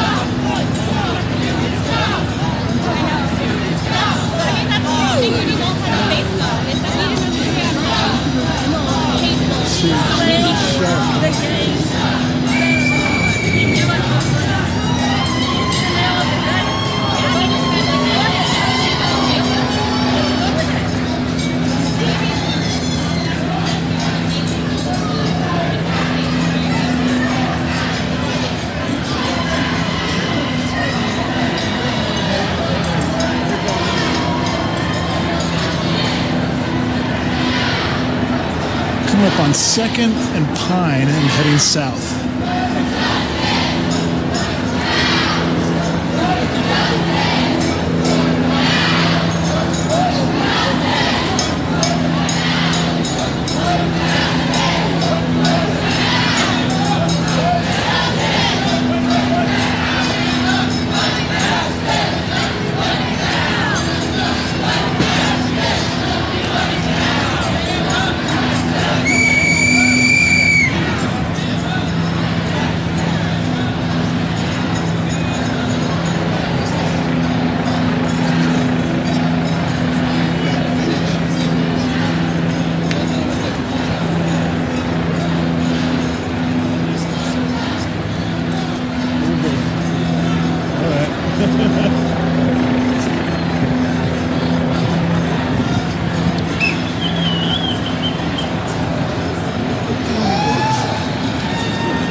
Leroy's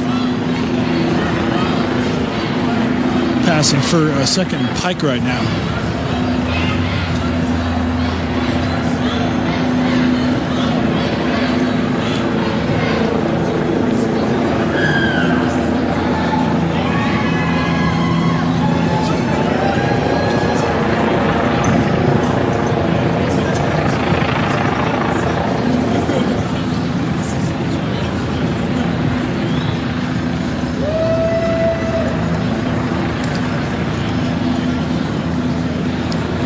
Coming up on Benaroya Hall. They're making their way to the federal building, offices for a number of senators, including Maria Cantwell and Patty Murray.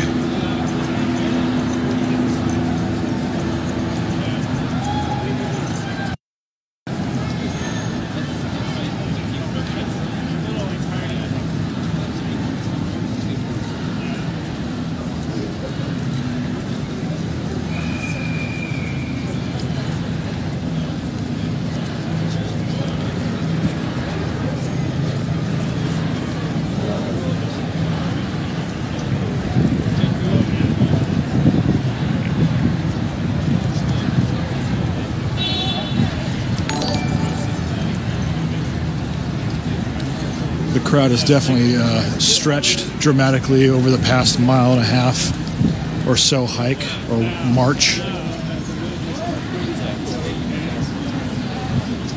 The march has effectively cut the city in half.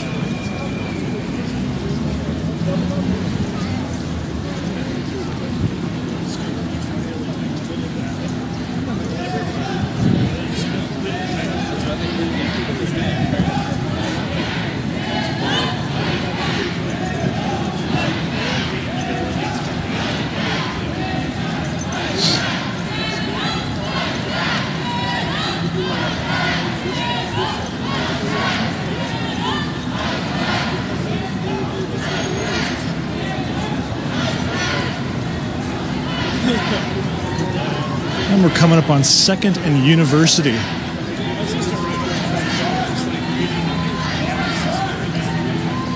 Just got a few more blocks until we reach the federal building.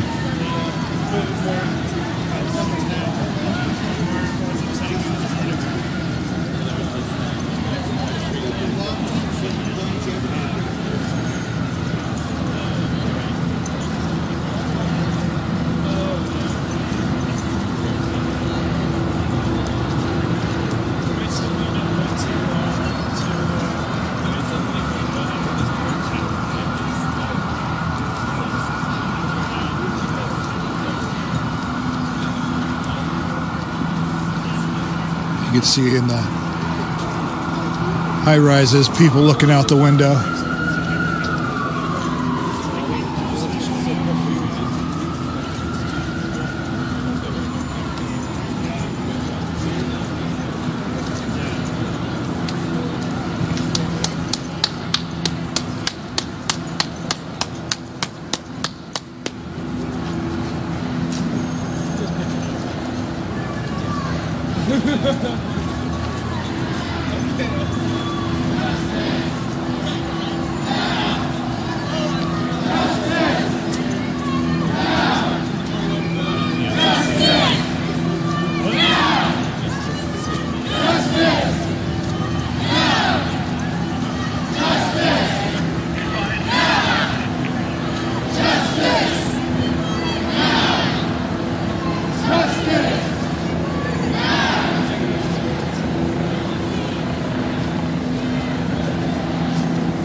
That building middle screen is the federal building. Coming up on 2nd and Spring.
2nd and Madison, and this is where the protest is planned to end. And they're going to have a few speakers, including Seattle Mayor Jenny Durkin.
It's hard to keep a guitar in tune in these temperatures. Anybody who's an instrumentalist knows this well, so please bear with me.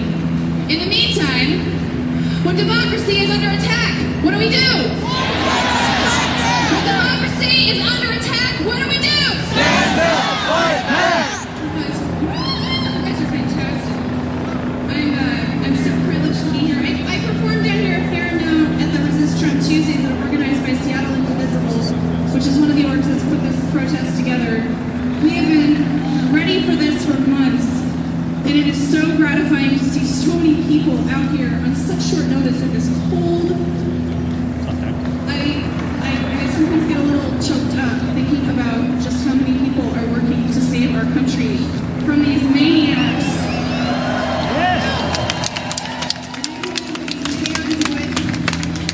We must do it. This is a song that I wrote after a protest downtown about a year ago. Adaptation, we shall not be moved.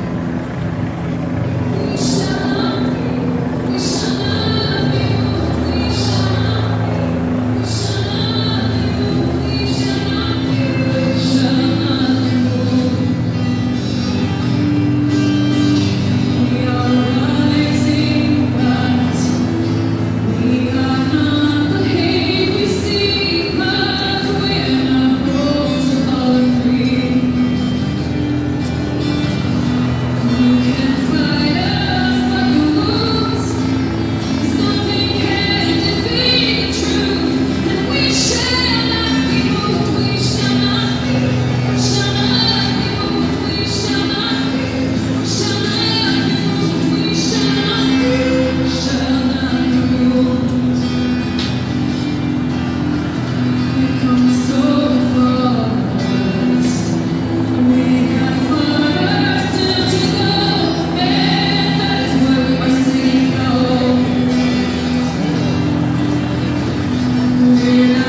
so much today.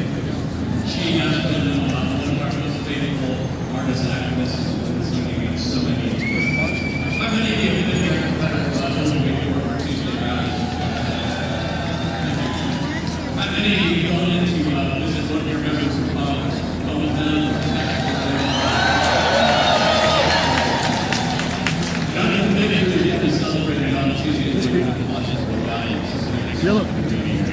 And I know for all of you, we all have a willing to Okay, yes, live stream.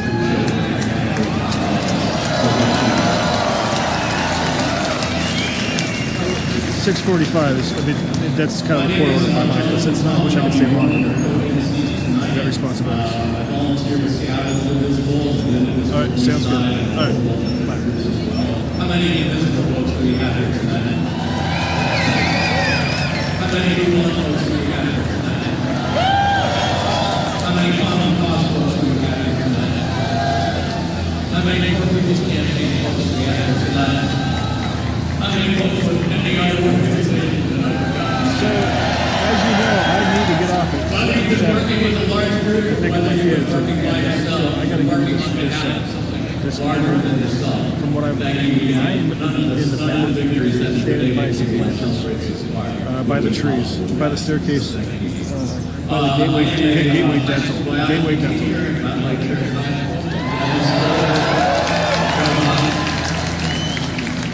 And as I tell my friends and family, I fight Nazis in my spare time.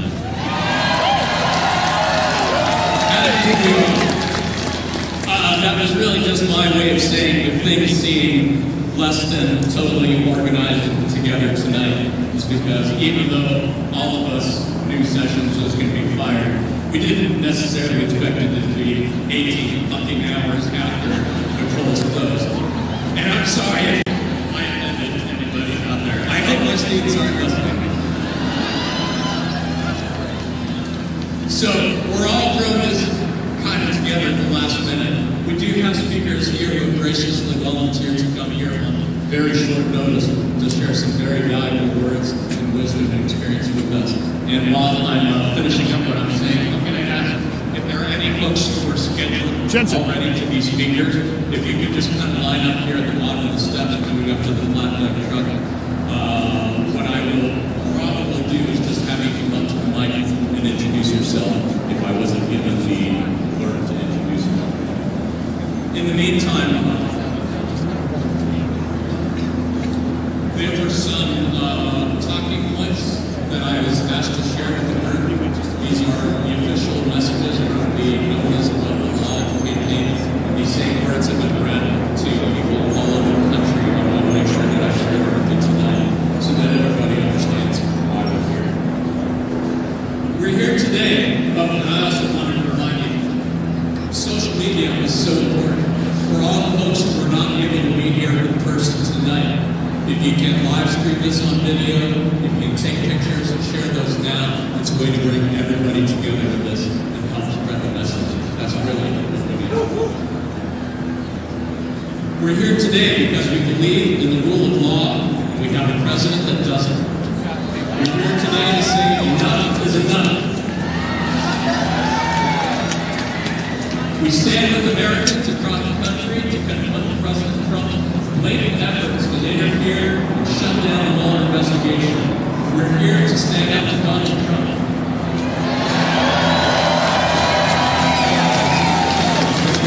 New York, Idaho, Washington, and West Virginia, Americans are joining in civil protests like this one to stand up for the rule of law and protect the independence of the Mueller investigation. We are proud to be part of this historic and important effort.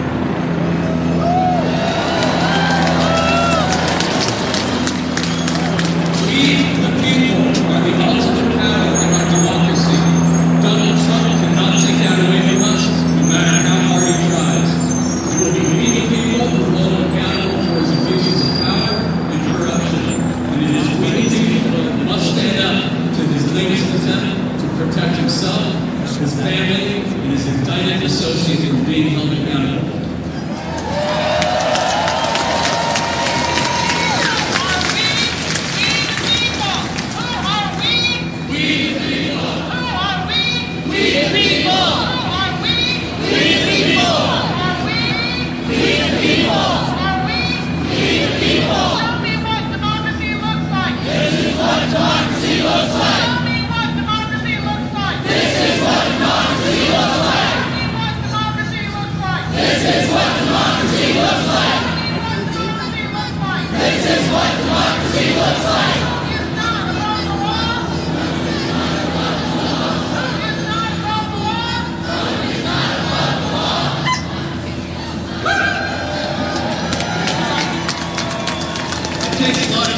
people. Give this lady a hand.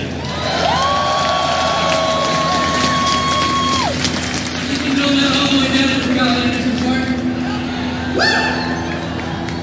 I got some proposals in my background. Let me know if you need this. As you said, President Trump is not above the law. The American people expect the President of the United States to play by the rules and lawbreakers to be held accountable. Throughout the last 2 years, President Trump has acted as if he's above the law by repeatedly threatening to undermine the rule of law and anyone that tries to hold him accountable. The press, Special Counsel Mueller, and we the people have all been attacked like this President. The Mueller investigation must continue to be protected in the Justice Department. Make no mistake, by forcing out Attorney General Jeff Sessions, President Trump is working to take control of the Mueller investigation. Trump's new acting Attorney General, Matthew Whitaker, will take over oversight of the Mueller investigation. The Mueller investigation must continue unimpeded. The American people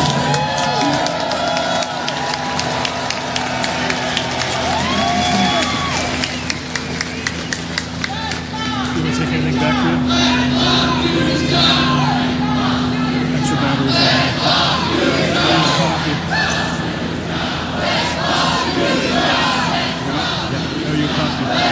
Thanks, buddy.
Whitaker is in no position to oversee the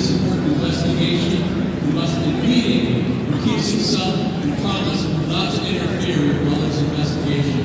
Would you agree with that? Keep the Mueller probe alive. 1, 2, 3, 4, 5. Keep the Mueller probe alive. 1, 2, 3, 4, 5. Keep the Mueller probe alive. 1, 2, 3, 4, 5. Keep the Mueller probe alive. Thank you again.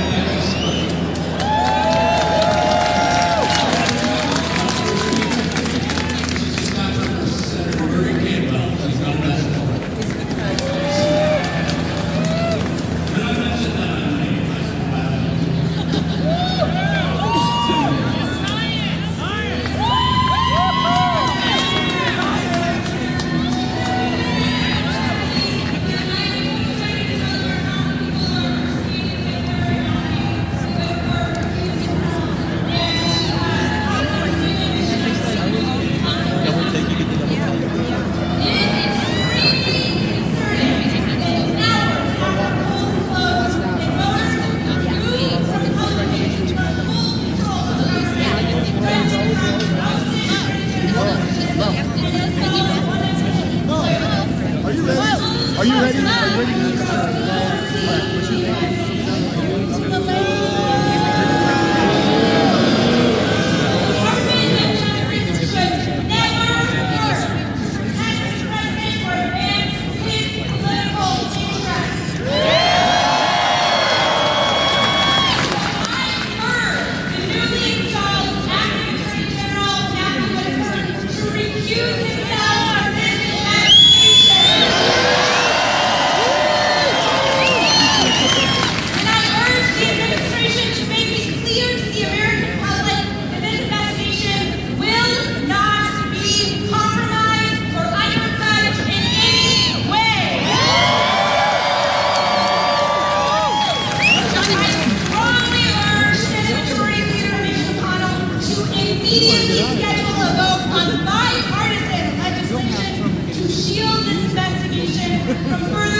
Switch to just mic over here for our speakers.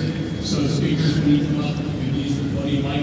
We also have the mic here for Q13 News, so we're on TV. I'm going to introduce Rick Kalani, who's on the run seat. Give me a hand.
There we go. How's that? Better? This is, right. And, thank you. And I served as an infantry officer in the U.S. Army for over 10 years. Yeah. Deployed overseas 3 times, and I spent 2 2.5 years of my 20s, my formative years in combat in Afghanistan. Thank you for letting me speak to you today.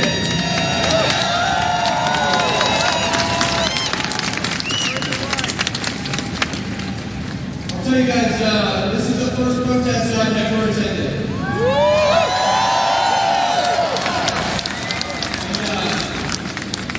Myself and other military service members, we have this very conflicted relationship to protest.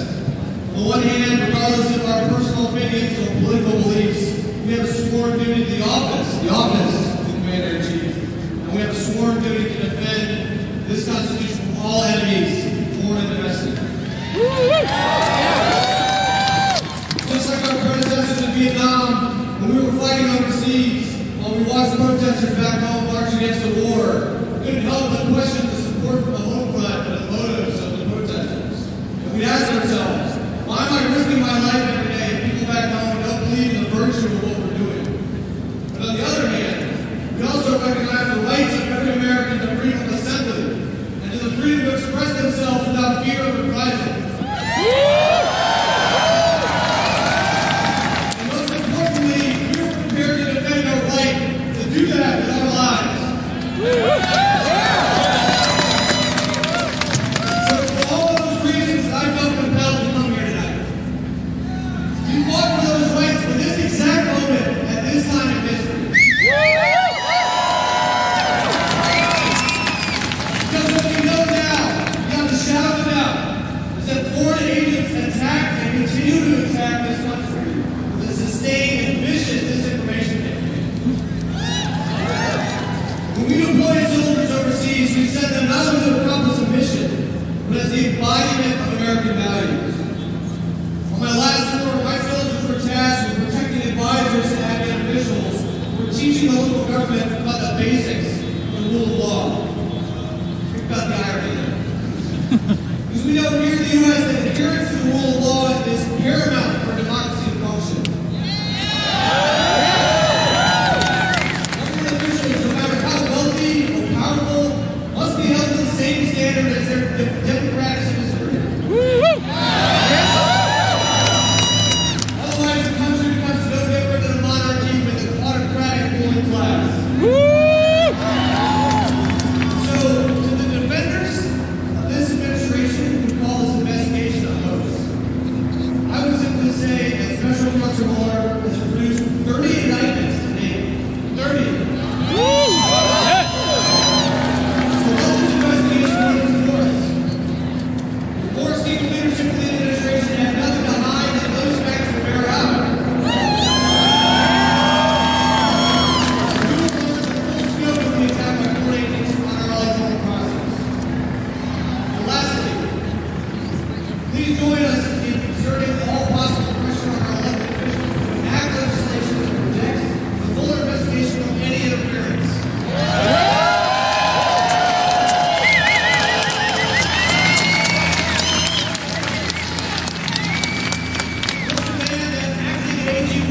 Who has not been confirmed by any process whatsoever. Stay out of it.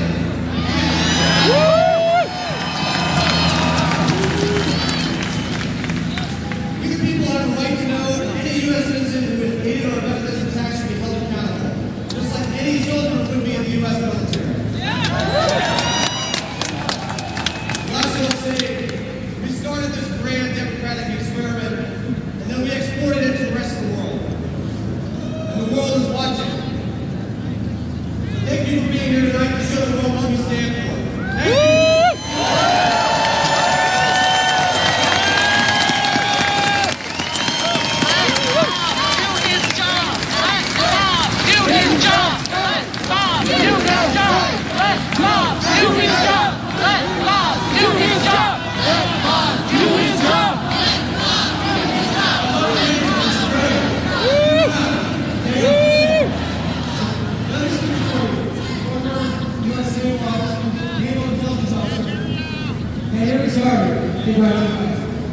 So one more, another speaker for you. Naveed Jamali, Pakistani American former U.S. Naval Intelligence Officer. He's got some words for you. A warm welcome.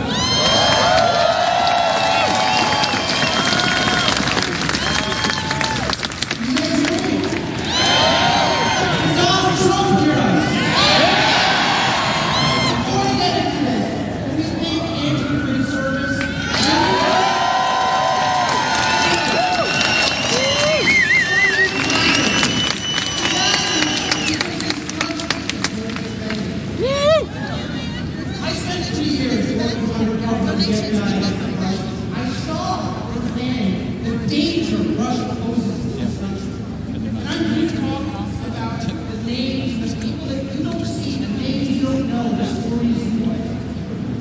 asking donations for this event, whatever you have, would be wonderful. We're asking donations for this event. Anything you have available would be wonderful. Does our work matter? We want a president who plays with lies. No! That's right. We want a president who doesn't release his tax returns. No! We have a standard. I was lucky enough to work under Bob Mueller, a man of integrity, a combat veteran. Should we do his job? Yes! Should we let him do his job? Yes! Is the job worth marching, worth fighting for? Yes! That's why we're here. That's why this matters. We can't let this idea of America go backwards. It doesn't matter where you're from, it doesn't matter the color of your skin. It matters that we are Americans and we are here to protect these ideas.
Keep the Mueller probe alive! 1, 2, 3, 4, 5! Keep the Mueller probe alive! 1, 2, 3, 4, 5! Keep the Mueller probe alive! 1, 2, 3, 4, 5! Keep the Mueller probe alive! Show me what democracy looks like! This is what democracy looks like! Show me what democracy looks like! This is what democracy looks like! Show me what democracy looks like! This is what democracy looks like! Show me what democracy looks like! This is what democracy looks like! Who are we? We the people! Who are we? We the people! Who are we? We the people! people! We the people! I'm gonna go with 7. Justice! When do we want it? Now! Well, I have to walk out of that. When do we want it? Now! Anybody? When do we want it? Justice! When do we want it? Now!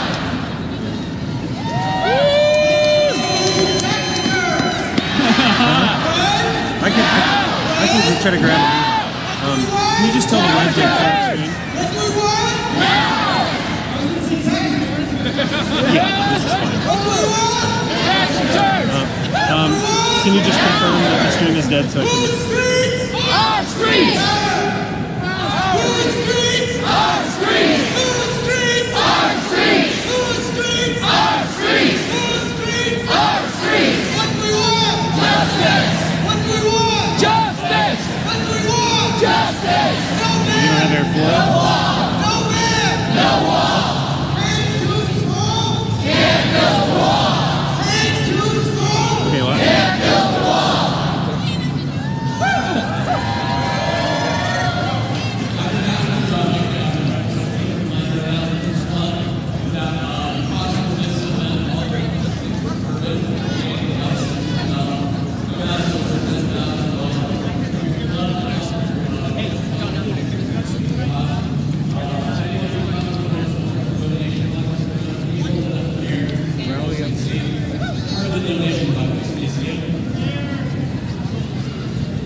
Those folks with the buckets are going to be making their way through the crowds. If you could reach into your hearts and reach into your back pocket and find it within yourself and put in a couple bucks to support this event, could be much appreciated.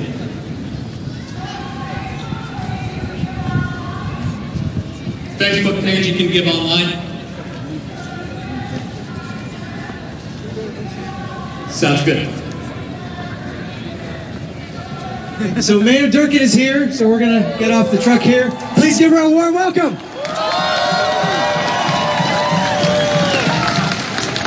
Whose streets? Our streets! Whose streets? Our streets! Whose streets? Our streets!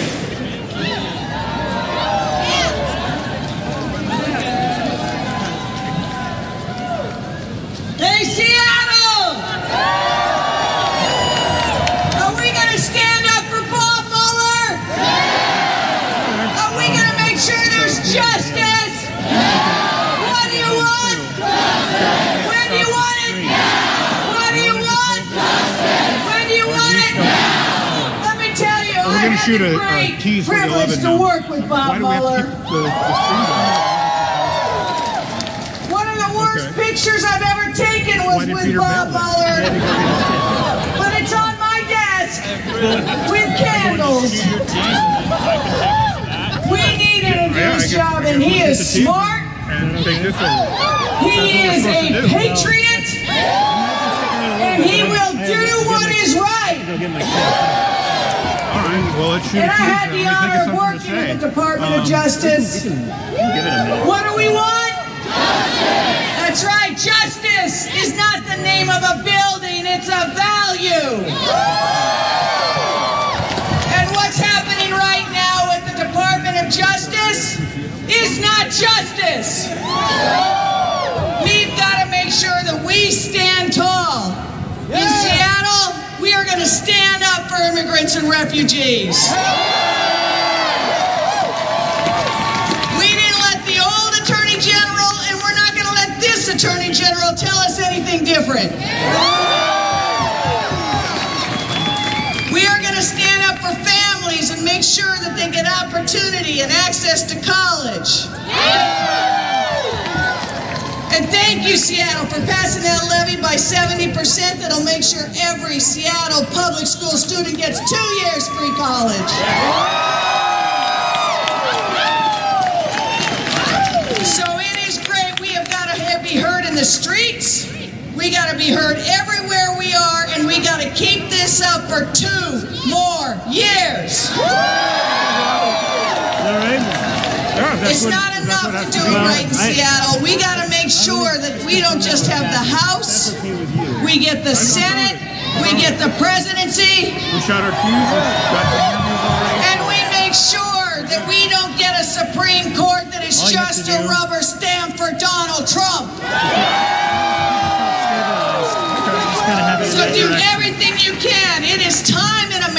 to stand up.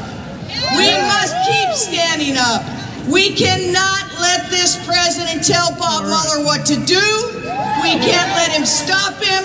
We must let Bob Mueller do his job. Okay. Good luck.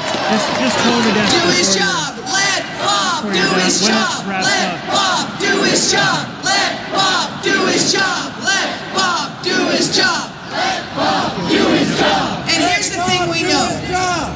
Bob Mueller is not partisan. Bob Mueller is fair. Bob Mueller believes in an America that's run by the rule of law and not by a tyrant. Donald Trump is not Bob Mueller. If he were standing here, I'd say, I know Bob Mueller. Bob Mueller's a friend of mine, and you are no Bob Mueller. He's no match for him either. So let's stand up. Do not let America slip backwards further. We need to move forward. We need to let Bob do his job. And what do we want? Justice. When do we want it? Now. What do we want? Justice. When do we want it? Now. All right, let's go. Protect Bob. Let him do his job.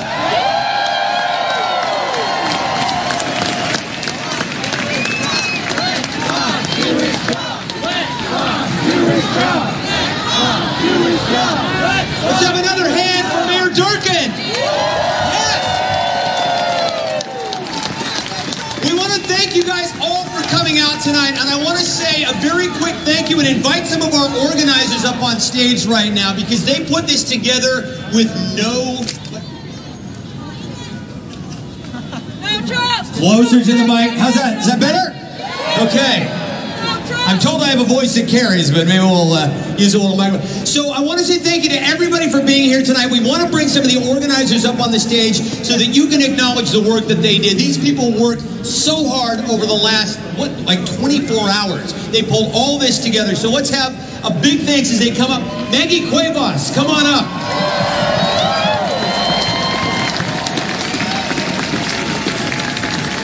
Mo Kalani, come on up. Kat Martin, come on up. This is Alex Fayer. Leslie Brown, are you around? Is she here? Of course, Catherine Cleland. Show us your lights, Catherine. Our cheerleader. Tina Eck. These are the people who made it all happen. Tate, let's also, Tate, come on up. Let's have another big round of applause for Tay Phoenix, our wonderful song leader.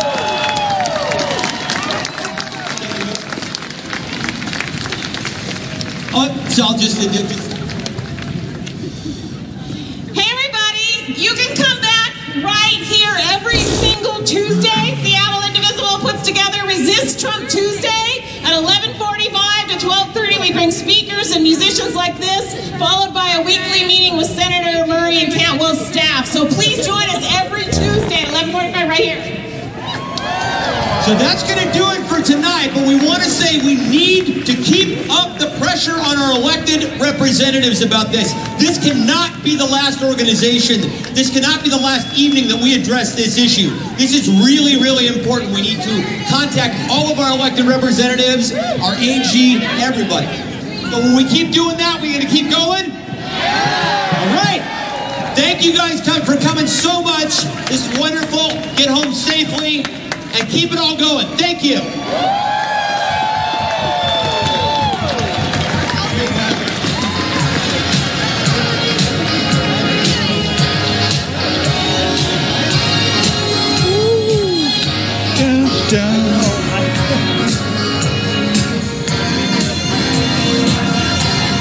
All right, should we start heading back?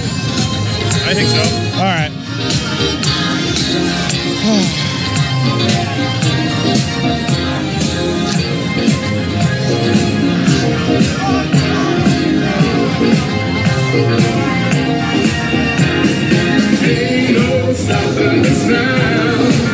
You're still live? We have one last shout out. Why not? Just before everyone disperses. One last shout out before everyone disperses.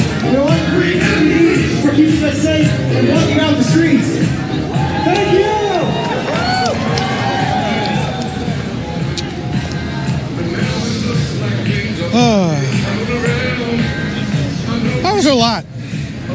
It was like, all of a sudden at 5 o'clock, it all changed.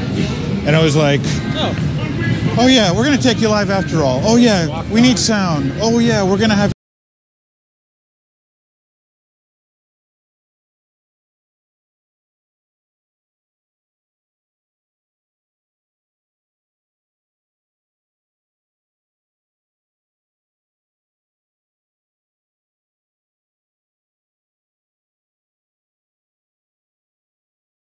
Oh yeah, we're going to take you live after all. Oh yeah, we need sound. Oh yeah, we're going to...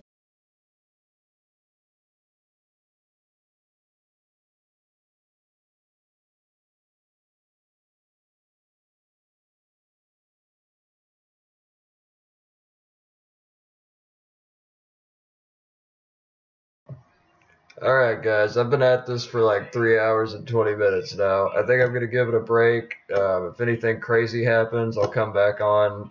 Thanks everybody for watching. Remember to like and subscribe, and thanks for joining the show.